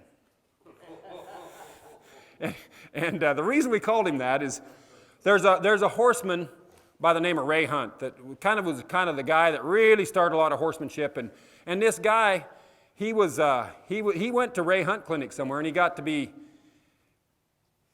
But he was from the East, and he didn't wear Wranglers, I'll just say that. And so he was giving this talk to these people, and I knew he wasn't handy. I'd watch him a lot. He wasn't handy. He was just a talker. And there's a lot of people that are talkers, and he was telling the crowd how all the cowboys didn't know how to do things, and he did. And he had this colt, and it was on concrete like this in a deal, and they had dirt. And he had this colt that was snorty, and he wasn't going to ride him. He had a flag, and he was just going to terrorize him for a while and tell everybody in the crowd how good he was and how bad cowboys were. So he was talking, and this colt was sensitive. And so he ticked me off, and I knew I could mess up his deal. So I cleared the sawdust off, and every time he was trying to get that horse to hook onto him like I was that calf, to get him look his both eyes and ears. And every time he tried to do it, I did that. And that colt wouldn't keep his eye off of me. He wouldn't look at him. He's wondering where that noise was coming from. He never did get that horse to hook on. I did. And he finally just said, well, he must not be able to hear or something.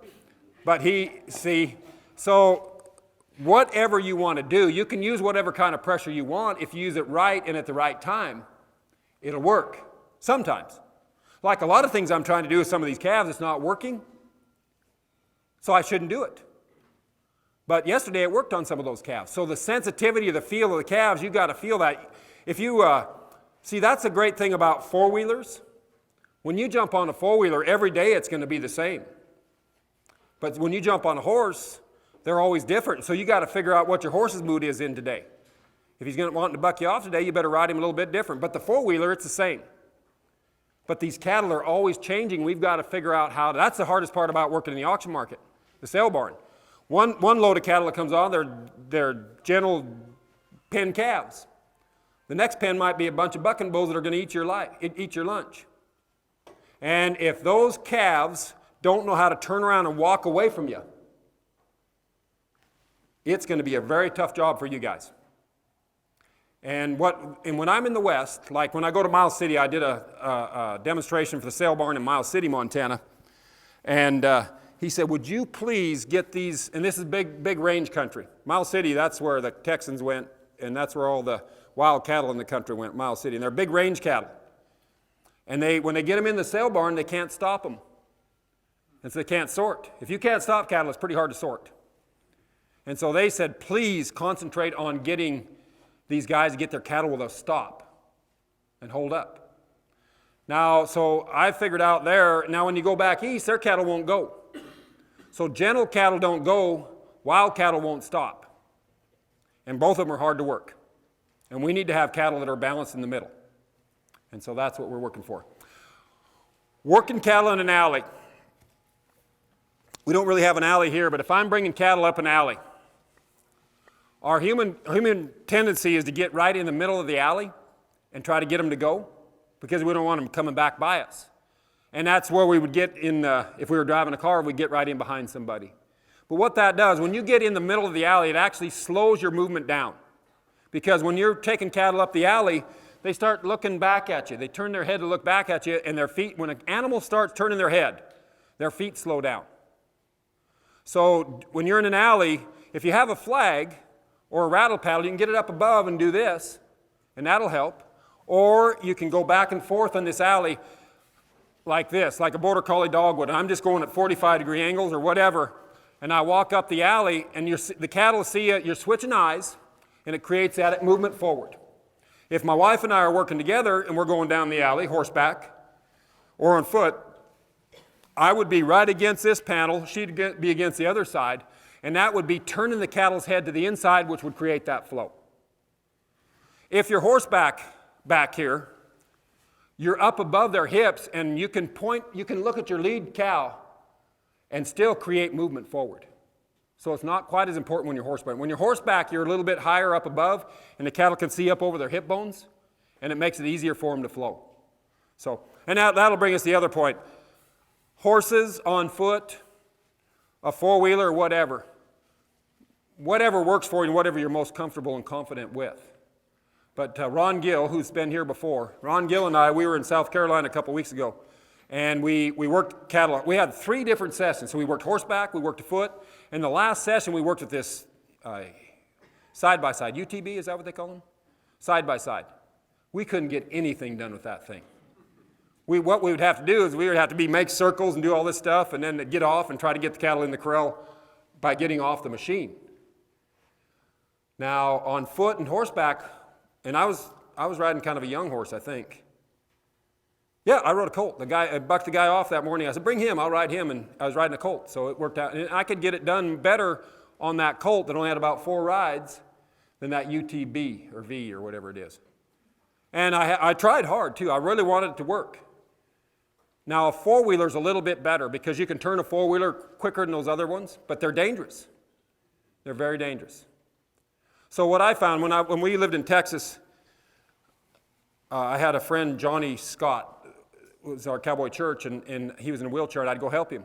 And he didn't have horses, so sometimes I'd end up in the four-wheeler. And he could ride a four-wheeler because it made him have legs. So we'd get to a gate or something, I'd jump off, and I'd get the cattle, I'd work the cattle, get them through the gate, and then I'd just go with them because I didn't want to lose that movement, and I forgot to shut my machine off, and I got to the corral, and my machine's a mile back there with it still running. So I always forgot, you got to shut the machine off because you're going to quit it. Because once you get that movement going, and you got a bunch of cows that don't want to corral, and you got the movement going right, if you go back and get your machine, I just lost my movement. Yeah, so that's really difficult. And the other thing about four-wheelers and horses, every time you ride a four-wheeler or UTV, they decrease in value. Every time you ride a horse, if you ride them right, they increase in value, and they can create value for your ranch. And that's a big positive. But they also eat 24 hours a day, 365 days a year. At least when you shut the four-wheeler off, it's not consuming feed. So there's pluses and minuses. If you use your horses enough and use them, I think there's a great opportunity for people to use the Stockmanship. See, when you work cattle the way we're kind of talking about here today, when you work cattle in that way, you really make horses that anybody can ride. When cowboys, the ones that put the animals on the survival side, to ride a horse that way, you don't get them tired, you don't get them gentle, you get them tired. And they're always worried about having to hurry up, and then when the general public tries to buy those horses, they can't ride them. Once they get untired, they get unrideable. And most people can't. So you've got to create horse. So this Stockmanship thing, like I said, that colt that only had 4 or 5 rides on him, the way we were working, I could ride that colt and get my job done. So that's a nice thing about it. Okay, I don't know what to do with these guys. I'm going to put them around here, and we'll see if we can't train them to work through this tub and this system. Now, I'm going to open this up. Ah, good. And what I want to do is I want to run these calves through this thing a time or two without having them caught. And I think this is something, before I forget to talk about it, this is something with you guys having cows and calves. Cows. Why would a cow go in that chute? If every time she goes in there, she gets a hand or a wand in her or gets a shot or gets something that's not very pleasant. After about 2 times through there, why would a cow go through there? And that's why we have to use so much force. So if we can, once or twice a year, even if you're doing something where they just flow through and you put some spray or something on them where they just walk through here and don't get any pressure. Matter of fact, when an animal walks through here, they like it because they get a little bit of pressure and they learn to go through there and escape the pressure. And that becomes a good thing. So just working cattle through a system is really, really important if you can do it. And some people say, well, if you have 30 head of cattle, that's all right. Well, the efficacy of your vaccines are just as important on 30 head or 300 head. And if you got your cattle so stirred up by the time they get in the chutes as your vaccines aren't working, then you're wasting your time. So I don't think numbers really should matter. Okay, so we'll see if we can get these guys just to go in and go through. We'll use it 2 different ways. And then we'll talk about it here in a bit, but I'll just work these cattle through there and talk about it while we go. So right here, I'm going to see if I can get these guys to not go to the other end of the pen, and I'll get on their side, and I'll see if I can just send these in the back. I already made a mistake. There, now I can send them. I'll get them all lined out, and they're going to come around this corner and see you guys, so I got to get quite a bit of pressure to get them to step up through that into the pressure. Now I got a small enough area where I can back off the pressure just a little bit. But I knew if I would have low stressed them there, that's what I call low stressing them, where you don't use any pressure at all, you just put your head down and try to whisper them in there, they wouldn't have come into you guys' pressure. That would have been unrealistic of me. And they'd all blown back by me. And the problem with this, thinking about only doing low stress, the problem with that is if they come in here and they turn back and they decide not to come in here because they've seen all those people, the next time I'm going to have 10 times as much trouble. I won't even be able to get them up in that corner. So now they learned to go through the gate, and while they were thinking about you guys, I've hurried up and put my pressure on them, so they were thinking about me, and they couldn't even decide not to come in here. And that's real important. But here now, I'll step here, and we're going to use this bud flow from the back like a normal tub. And we'll just see what happens here. And so here, I'll step, and now I'm just going to try to send my cattle up in here. And I'm trying to get just the right angle where I can send these guys and not draw him on up by. Now I got to step it up just a little bit. And they're probably going to walk right on through there. That bugger's nice. Now I'm not putting any pressure on them, so they can change their mind here, or she can go on. Whatever she wants to do.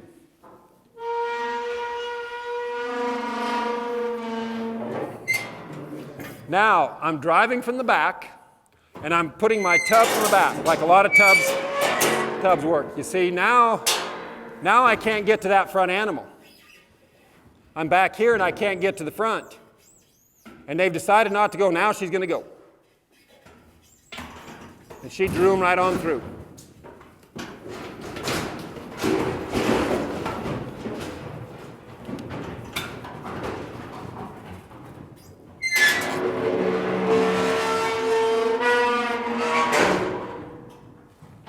That was easy.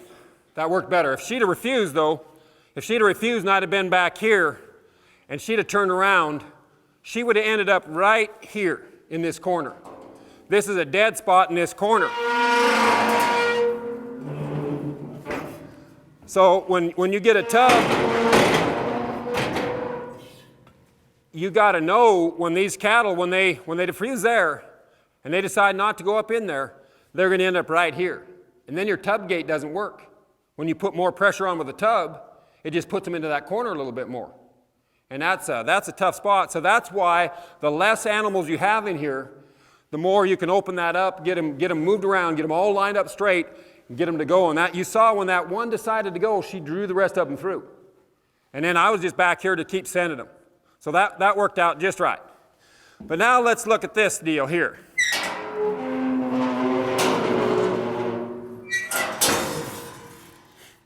Now, I don't even know if I might have to get some help to get them in here again.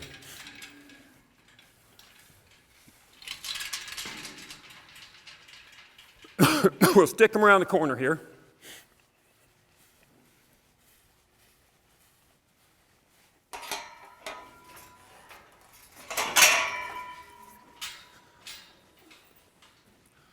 All right, now as I walk out here, I'm walking out just to the spot where I think I got to step forward, and I'll just get to where I can see. I had to come far enough down their side to get them to go forward, but if I went too far, they'd have looked at me and come this way, unless they're so drawn to the gate.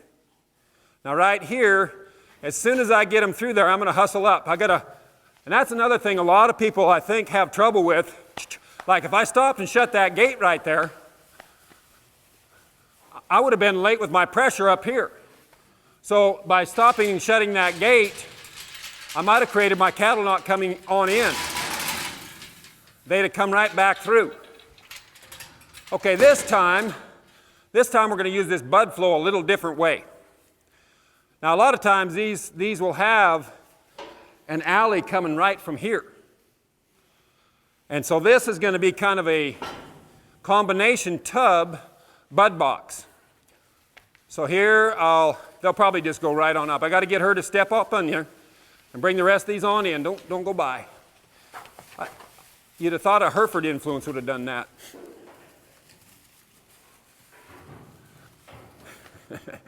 That wasn't a very good demonstration. But you can see by putting those cattle through, that worked pretty good the first time. But what happens is, when you put cattle in right here from here, and you shut this gate, now I'm controlling the flow from up here. And I'm bringing the cattle back. And I get their mind going here, and I can just keep working down their side and keep sending them just like I brought them out of that corral. So this bud flow, I think its purpose is to create kind of a tub, but a bud box as well, where you can work from either direction. Am I right on that? Yes. Yeah. Yes. So, and that's what the whole kind of the concept of the bud flow is. You bring them in this side, step them back there, they figure they don't have anywhere to go, they turn around and come back this way. Now I'm at the point of balance where I can keep them going right up in the chute, and I can control their flow better. I think that's what it's all about. Good. Okay, so either way, but I've got these cattle. That shows what training cattle. Now them buggers, I can't keep them in here. So this time I got to shut my gate. And we'll put them back in one more time. And then maybe we'll catch one if you want to run the chute. All right? We'll try to catch it. Don't get cocky now. We'll try to catch one. Anytime there's a crowd watching you work a chute, that increases your chance of missing one by about 90%. I'll guarantee you. And the trouble is with this, by doing this right here. Oh, thank you. Go ahead and bring them on. And right here, instead of me going out there, I'm just going to come right here. And now he just passed them off to me. And I can actually help control the flow through the gate. Thank you. Now that's a noise. Now right here, I had to go right to my left side. They started to turn back. Now I got to go to the right side. Now the left side.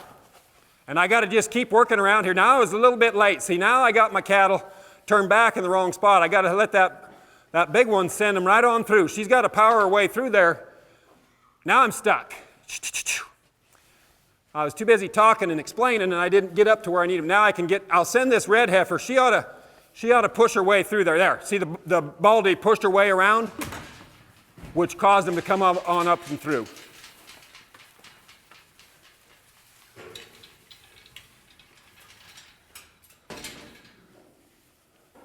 Now I'll set them up again. Set things up. I'll just get them all back here. before I even start. And now I'll bring the big one around, send her right on through, and try to get the rest of them to come on up. And I got to just get her around the corner there. That was a big step right there. Maybe blue shirts affect cows more than I thought they did. Now here, I'll just try not to get wiped out by this gate. And we talked about this earlier. There are more injuries and accidents happen with gates than anything else. Now my tub is too full. This is way too full for this tub. But I don't really, with this great big pen here, I really don't have the option of not filling it, because if I only tried to take half, I wouldn't get it done. So I had to put enough in. But this is going to be a great way to demonstrate our little deal here. So now I can go here. I can start back up here. I'll get everybody turned around. And now I can just start flowing from the front. I can start bringing these cattle from the front.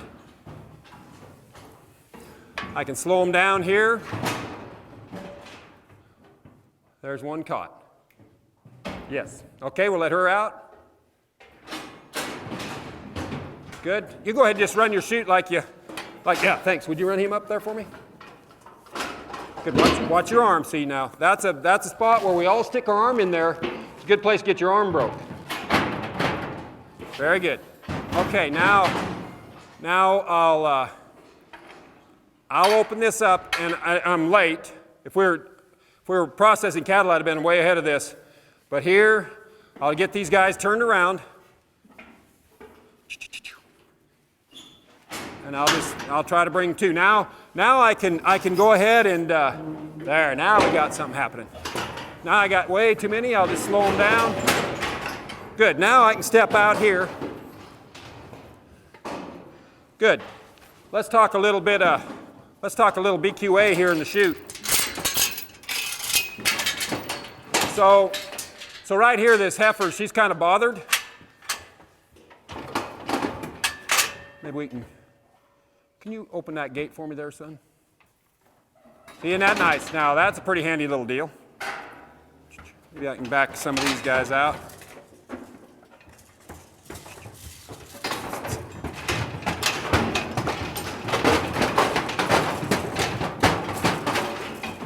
Okay, now this heifer is kind of bothered. Sometimes you can take and put your hand on one and put quite a bit of weight on them, put quite a bit of pressure, and it'll settle them. And so when you got a calf like this and it's kind of bothered to shoot, I'm putting a lot of pressure on her. You saw how she just settled. Sometimes it'll make them jump and buck and fight more, but you just got to test that out. But with her, it took quite a bit of pressure, and I got to kind of push her against that other side. Now, here, I'll take that pressure off, easy, and that should have settled her down just a little bit. So the human touch in the right spot, and I usually try to touch right up on the tail head there. Yeah, kind of, and then a lot of times, like right there, I'll kind of squeeze that, and you can almost cause one to lay down there with that. There's a nerve up there, and that'll settle them. Okay, what causes them to go down? That's a nerve up there, and it just, you know, like an what do you call that when you? Epidural. Yeah, epidural. It's almost like that same nerve. But I mean, before you even get there, I've seen cattle just. Oh, they don't have anywhere to go. They have nowhere to go, so they just go down and quit. That's kind of a Mother Nature thing.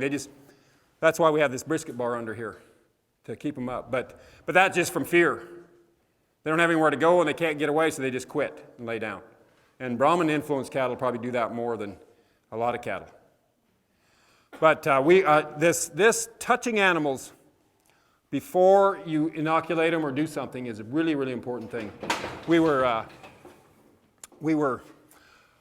I had a pasture deal up in South Dakota, and we were AIing a bunch of heifers, and we had a custom AI crew come in, and my son and another boy and I, we were heat detecting for them. And we had a bud box set up, and I was horseback in the back, and they had Kmart patches on them. You know, they're a patch that tell when they're in heat. And so it was their last time through, so they were pulling those patches off.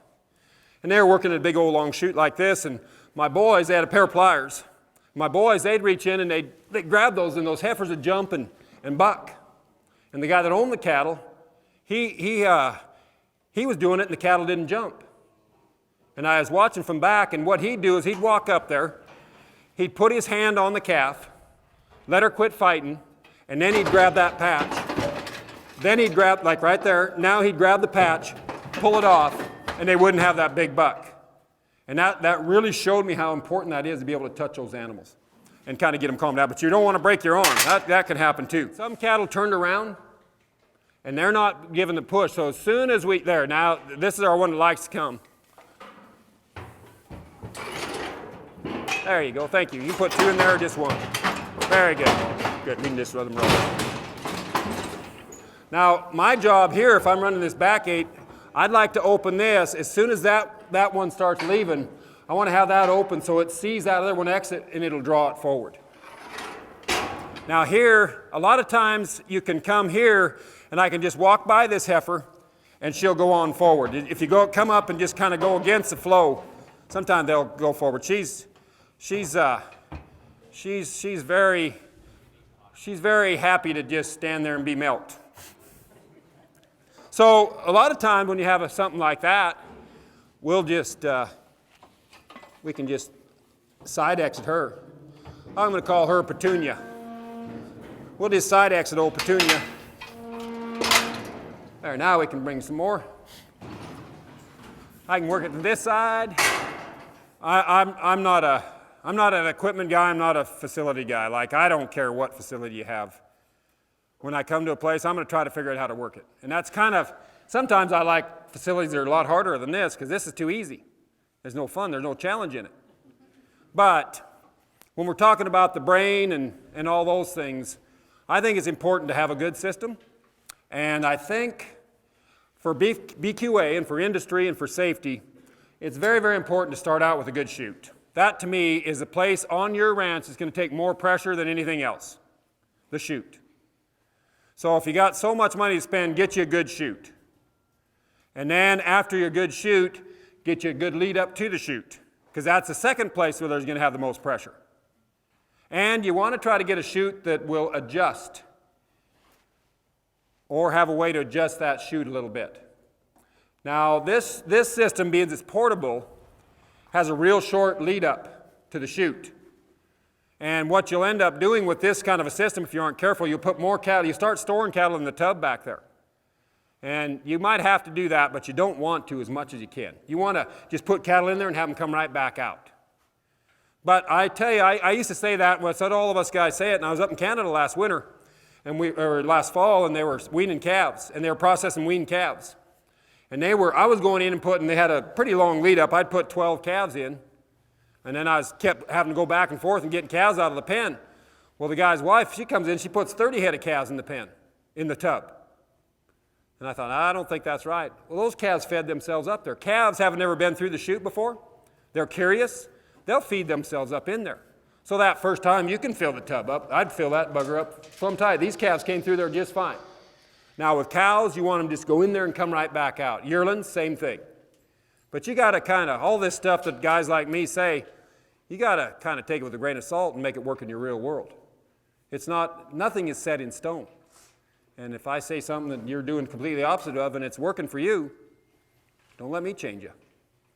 But safety is a big deal, and having a good chute is a real big part of safety.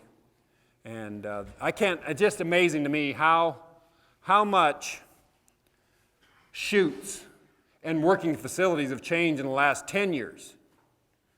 And then you look back 50 years.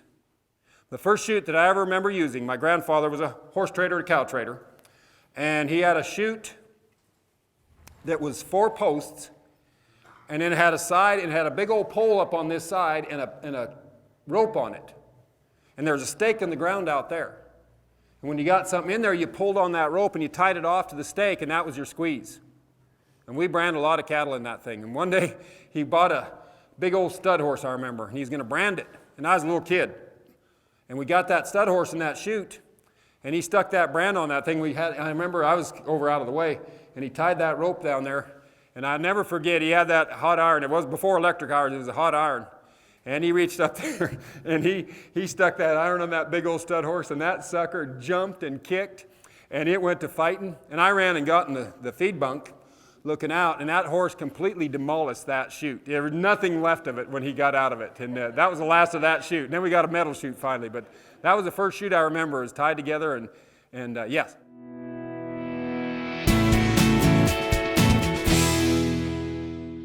That's the hard part, is because with bulls you have to have at least 33 or 35, I think it is. And then for calves you need about 18 inches. And so it needs to be adjustable. But if you have a system like this and you put a calf table in front of it, that's a good point. I'm glad you asked that. I don't know if it needs to be adjustable, or you have to have two different deals. But if you're we could work calves in here. We could put a calf table in front of that, but you'd only bring one calf at a time. You'd have them all stacked in the tub back there, but you go in there and you walk, and I'd love to do it. You just push that one calf up in there, get them right up in the chute. But let's think about that, how important that is. If you put those calves in that calf table, that's the first time they've ever been in a chute. And you're going to train them for the rest of their life. So if you put a bunch of calves and you stack them in that alley and you shut that gate back there, they're all going to turn around. And so the first time they go up in there, you teach them to turn around. And for the rest of their life, they're going to be trying to turn around. So if you that first time get some kids, get this boy, he'd be good at it. Just put him in there and send him right up through there. And take his tail and take him right into that chute. And teach him how to go into that chute the first time. So that's so if you don't have adjustable, the human's got to be the adjustment. But I've also seen people take pallets or tires and stuff and hang them in there for calves. Works just fine.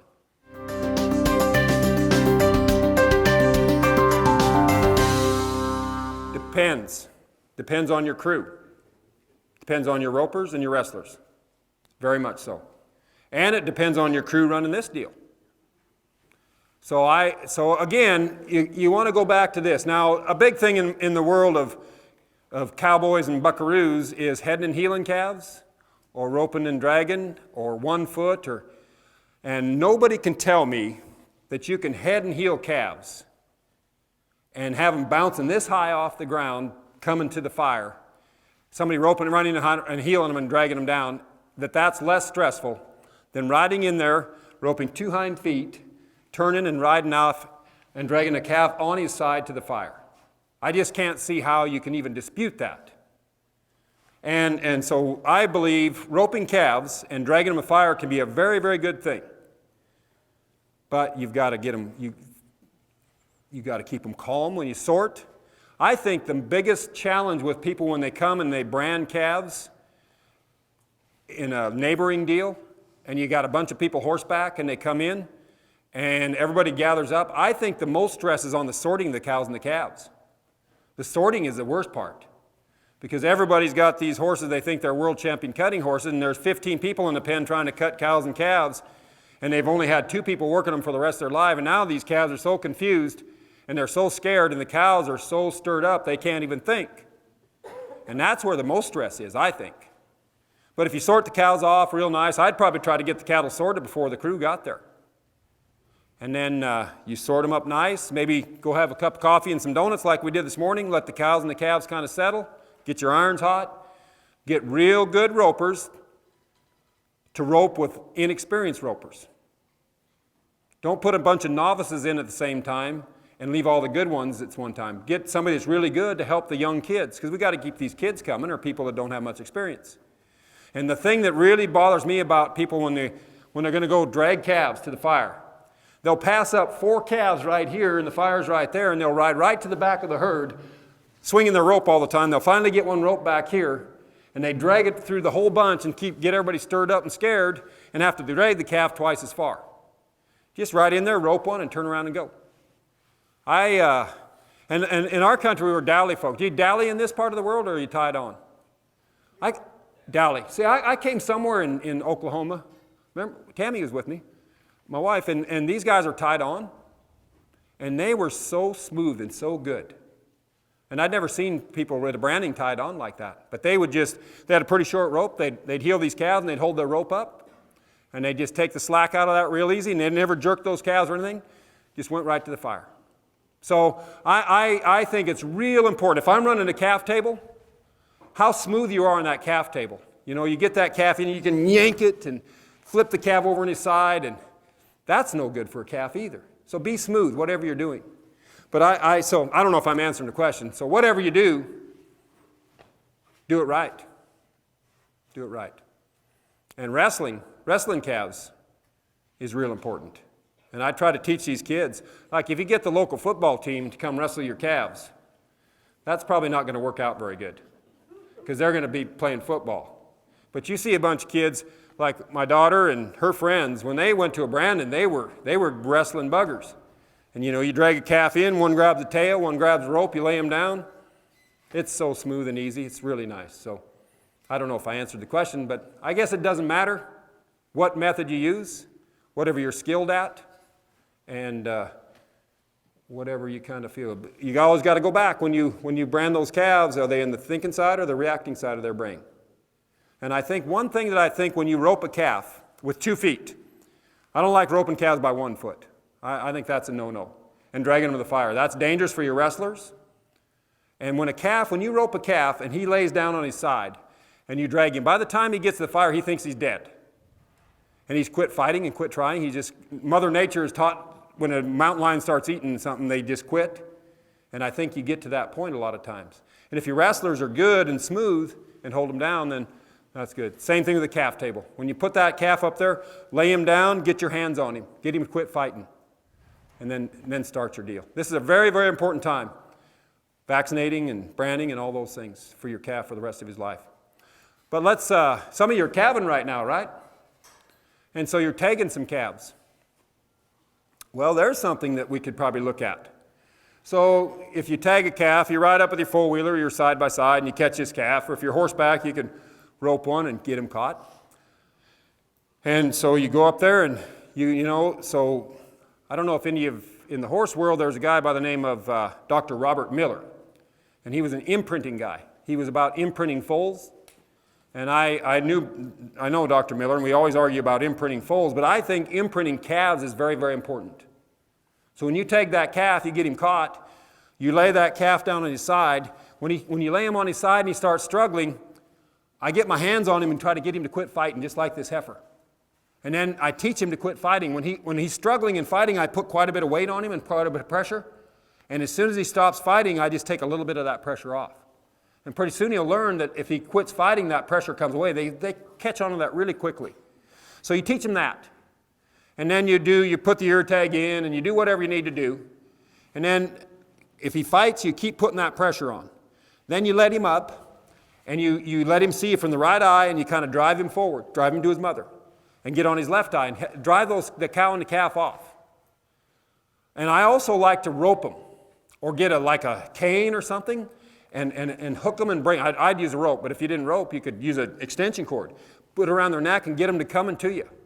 And in that early learning period before they get too strong, that teaches them not to fight the chute or whatever. And so you're teaching that calf things for the future while you're tagging them and getting them ready. So then the next time they come in that chute, it's in their mind already and they learn how to relax. So I think we can do all those kind of things for getting cattle to do that a little easier.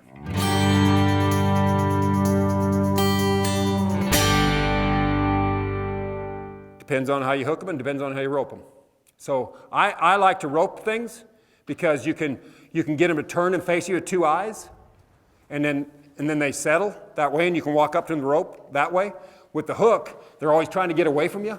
They're always going away from you, and it's hard. First of all, it's a lot of work. You're probably young enough where you can take it. I probably can't. You talking about tagging out the pasture? Yeah, taking out in the pasture. Mm-hmm. Well, they show cows eat you alive. Yeah, and that's another thing, is it's very dangerous. I don't think every calf in the world needs to be tagged. Because a lot of people have really been hurt with that. But it's like that bull, and I've found that once you get your cows able to turn and walk away from you, they're not as bad when you start tagging them. They're a little bit better about that. Now, I'm not saying they won't. Now, that's why I wear a hat. I wear a cowboy hat all the time, and I'm telling you, when I have a calf, I got a calf. We like the bucking bulls, we didn't tag those calves. I'm not going to tag. I'm not going to have Bruiser's grandmother have me rolling out and around on the ground. I'm not going to do it, no matter what my daughter said.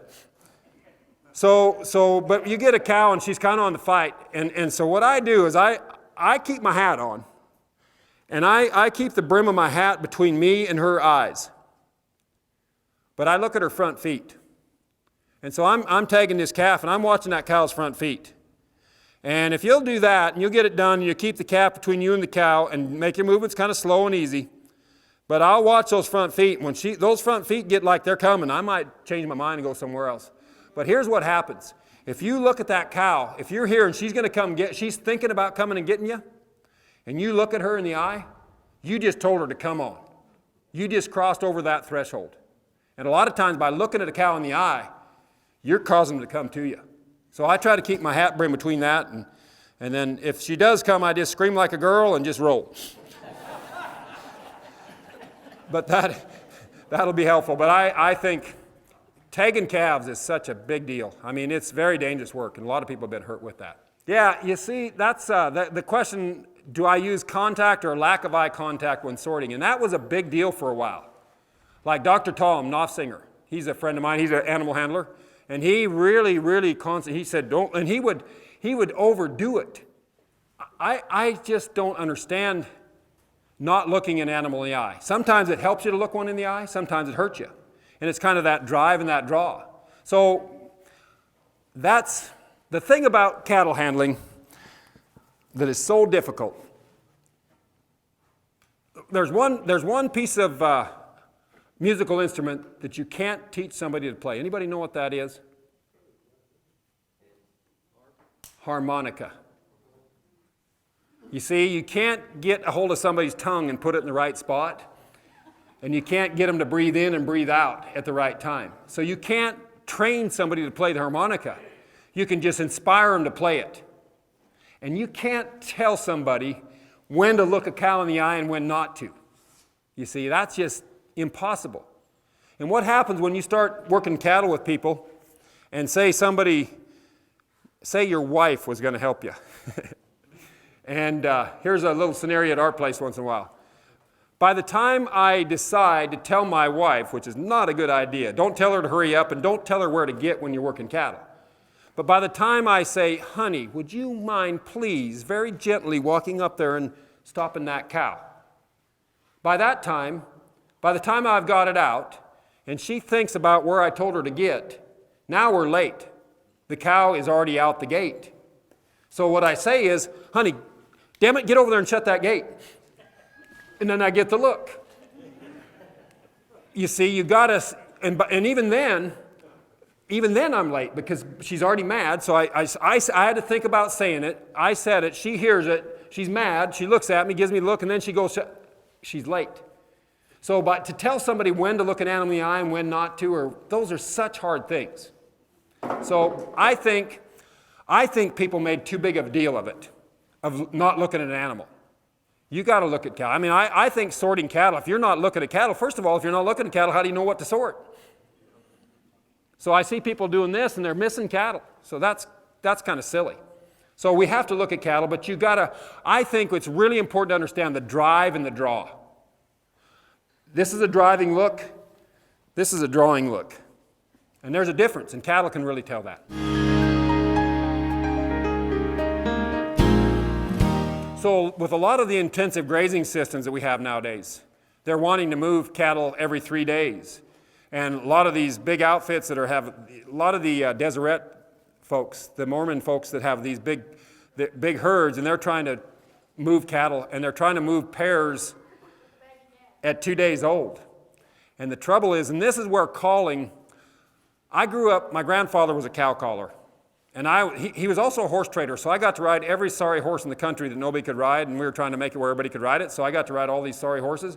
And he would call cattle, and he'd blow his horn and yell, come boss, I'll never forget it. And all the cows would run off and leave their calves.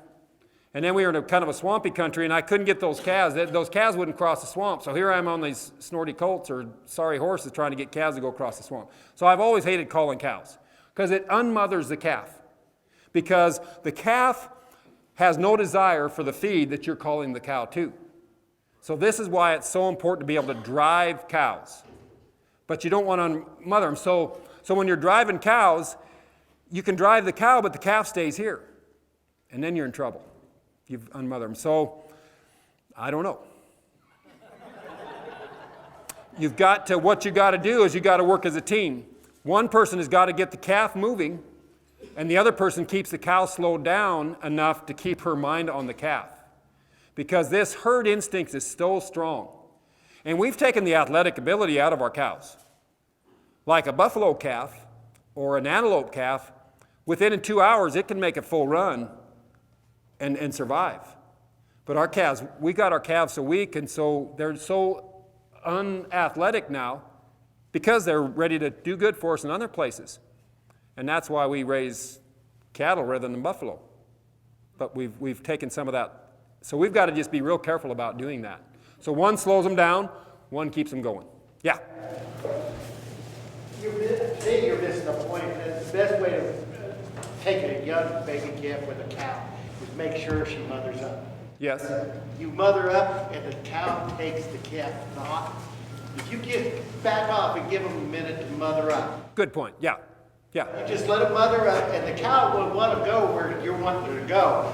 You get her to mother up, she will take that calf at her pace, not your pace. Exactly. And I didn't explain that very well, but that's what the other person's job is to get the cow to slow down and mother up with the calf and bring it on. So we want to create that mothering ability. That's very, very important. I'm glad you brought that up. I did miss a big point of it, because mothering up, and that's what a stockman does, is he mothers his cattle up and then gets them to move. There's a great book that I like to read. And when I was a kid, I liked to rope when I was a little kid, and I had this kind of a clothesline or something, and my dad had this brand inspector buddy, and he came down, he saw this rope that my mother had me using, just playing with, and he got mad at her, and he went and he got my first rope. Dan Buck was his name. And he had an uncle by the name of Bally Buck. And Bally Buck was a half-breed Indian.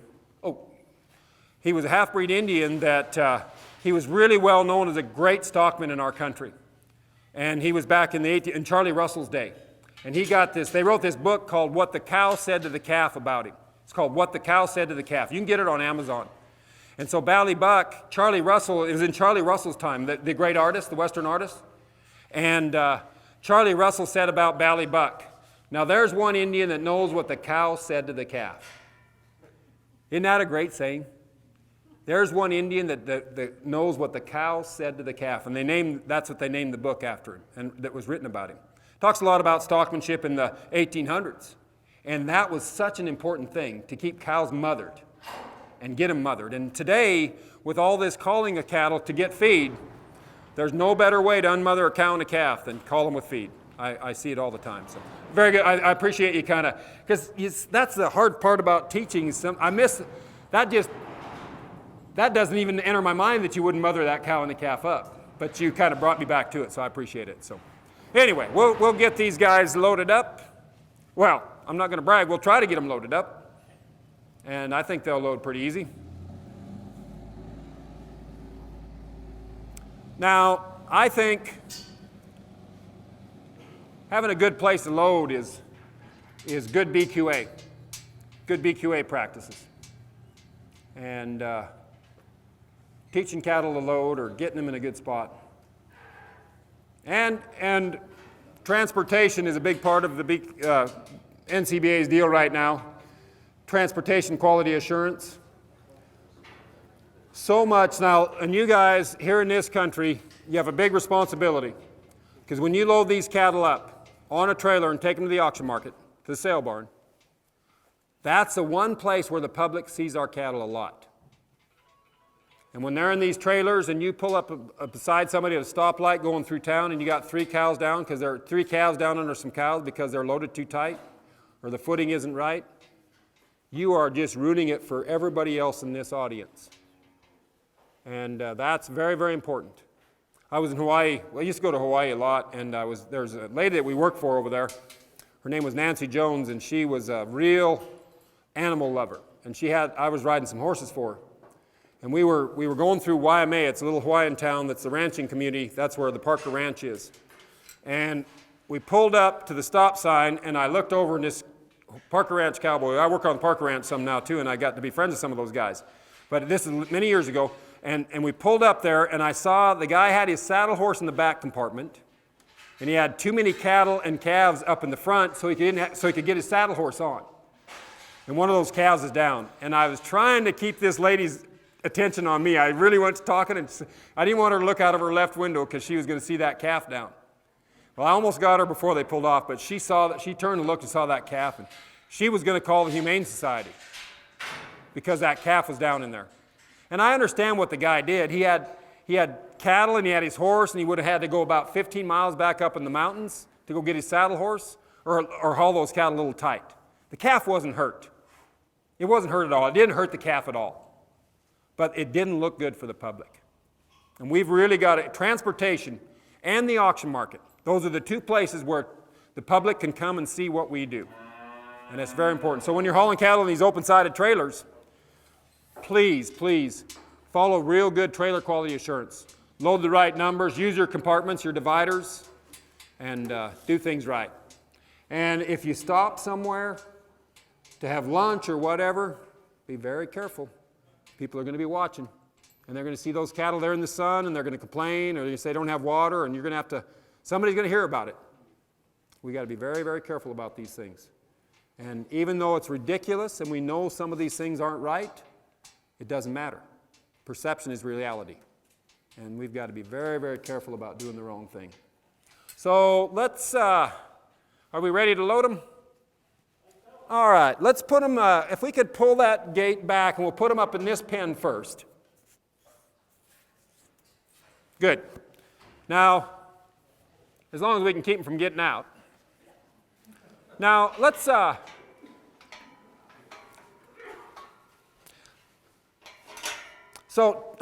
Tammy, are you working? Come on in. Well, these guys are already going. But, see, I've been working all by myself here. We should talk about working with a crew a little bit. So I've been working by myself, and it's easy to work by yourself because you're one piece of pressure, and the animals always respond to your pressure. But when you start getting a crew in there, it changes the whole dynamics of things. And so a lot of times when we're trying to put cattle somewhere and our crew, our people are not using the same kind of pressure, it actually causes cattle to run back. Because if I'm riding a real good horse or I'm on foot and I got a real strong presence and I'm trying to put cattle through a gate into the corral and I got a bunch of kids with me, and I'm way faster than those kids, pretty soon those cattle are going to run over the top of the kids because that's going to be the easy way out. So we got to learn how to use our pressure evenly, and if you're kind of the boss or the leader of this thing, you got to make sure that your pressure isn't putting cattle over the top of everybody else, and that your pressure isn't causing cattle to run back. So right here, I'll have Tammy come and I'll just let her go and start these cattle in. And I'll just try to back up. I'll just try to go where I think I need to go. Now, you see, these cattle are responding much differently to Tammy than me.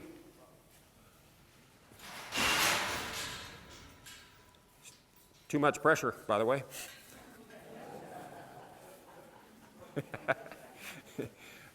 All right. And now right here, she can handle the left side of the team. I can handle the right side of the team. Now, they might just go right on. If they want to go on, that's fine. But that'll be good. Now, she's going to the gate, so I'm going to stay here and keep blocking. Now, one thing you'll learn if you do much of this is you never chain your gate solid, because when the cattle get in, they put weight down, and then you can't get your chains undone.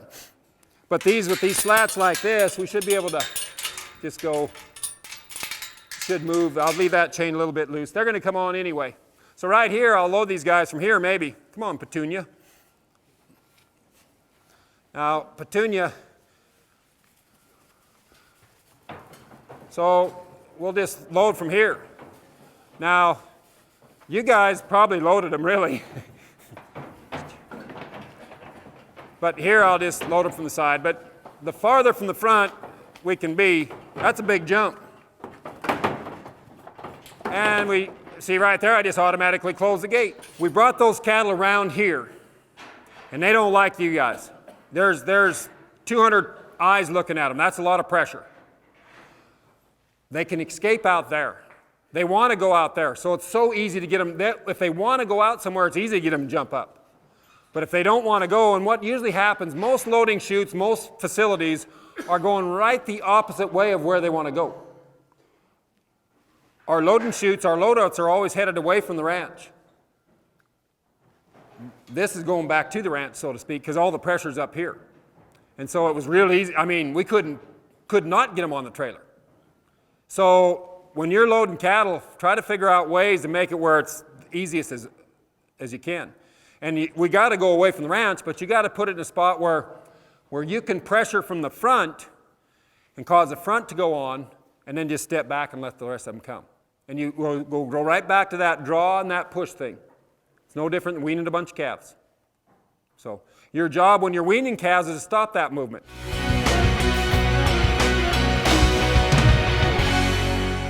Yep, so in that situation, if they all bunched up at the trailer, I'd try to shut me a block gate. And I'd get out and I'd go right up to the front of the cattle, start at the front, and try to bring them right on by you. Load them from the front, not the back. Because the seventh one up was not wanting to step on. These ones, it didn't matter. These are the only ones you could do anything with. The one up there was the one that mattered, and you couldn't get to him. So the same deal as this. If I need cattle to go up in here, if I pressure to the back and bring them on by me, that's a real good thing. But anytime we're loading cattle or sorting cattle in an alley or something, this is really, really important. That's the one place, when you get cattle in a tight area, like a tub or a deal like this, that's the one place that will take cattle from thinking to reacting quicker than anything. So when we're sorting cattle in an alley, and so I got cattle in an alley here, and I'm sexing them. Well, I step in here, and a heifer starts to come by, and I have a rattle paddle. And I jump out here and I hit her in the face and I send her back. Well, she just learned not to come by me. So now she comes up again and I want her to come by me. I have to keep stepping in to get her. Well, that keeps pushing those cattle back on each other. When I was a kid with my grandfather, we had wood corrals, and they weren't very strong. And when you started hearing the wood creak in the alley, you backed the pressure off. And so then, by the facilities not being very good, we had to back the pressure off. The cattle got the pressure off. Now, with all this metal and steel and this good equipment we have, you can just keep pressure and they can't break them. So the cattle take the pressure, and they get tighter and tighter. When cattle get tight, and they start stepping down on their cornet bands, that will change an animal, a cow, a bovine, from thinking to reacting quicker than anything I know. And so when you're sorting cattle and you start seeing cattle jump up on each other, you know that they were stepping on each other's cornet bands. And they can't take it, and now they're not thinking, they're reacting. And that's when, anybody here, do they have any Solera cattle in this part of the world? When Solera cattle first came to our country, they could be at a 14-foot alley and still jump and kick you on the way by. They've gotten them a lot better. But they were wild and snorty, and if they would jump and kick, and they would be climbing out of a pen. They could not take that pressure of standing on each other's legs. And when you get cattle too tight, that's what happens. They quit thinking, and that's when they run by you, blow over you, do those things. So instead of, when you're sorting cattle, if you step back, draw them out, send them back, and then bring another one by you. And that's where you start looking them in the eye and not looking them in the eye. But what happens is, when you jump in front of cattle, or even with a saddle horse, if you make a big old move with your horse, they don't want to get by you, and you have to keep getting in tighter and tighter, and that gets them tight. And that's a bad deal. So I learned that with the milk cows. Like when you're going to a milking parlor, those cows, they'll hate going in there because a cow with a big old bag, she has to spread her legs out. And if you crowd those cows up in the holding pen, they call it, they start stepping on each other. They hate it. They just hate it. So isn't it just incredible all the different things we can think about working stock? It's really incredible. And I really think your grandfathers and grandmothers, they knew it. They knew it. But they could see those things. But we're just too busy nowadays. We're too busy. Too fast. We got too much to do. Don't do that. Slow down and work your cattle right. And I don't think there's anything. My wife's seen me work cattle for a long time. And hasn't always been very pleasant. I've always wanted it to be, but sometimes I let my emotions get control of me. But some of the best days of my life have been working cattle. With my wife, yeah. I was just going to say that. Well, I'll add to it then. But some of the worst days of my life have been working cattle with my wife. So it's all up to us. And you control your emotions, you control your equipment, buy good stuff, you'll be all right. So hopefully we gave you something to think about, and I'm really, really proud to be a part of the beef industry, and I hope you are too. It's a great, great part of our world, and we're doing the right thing, so hang in there.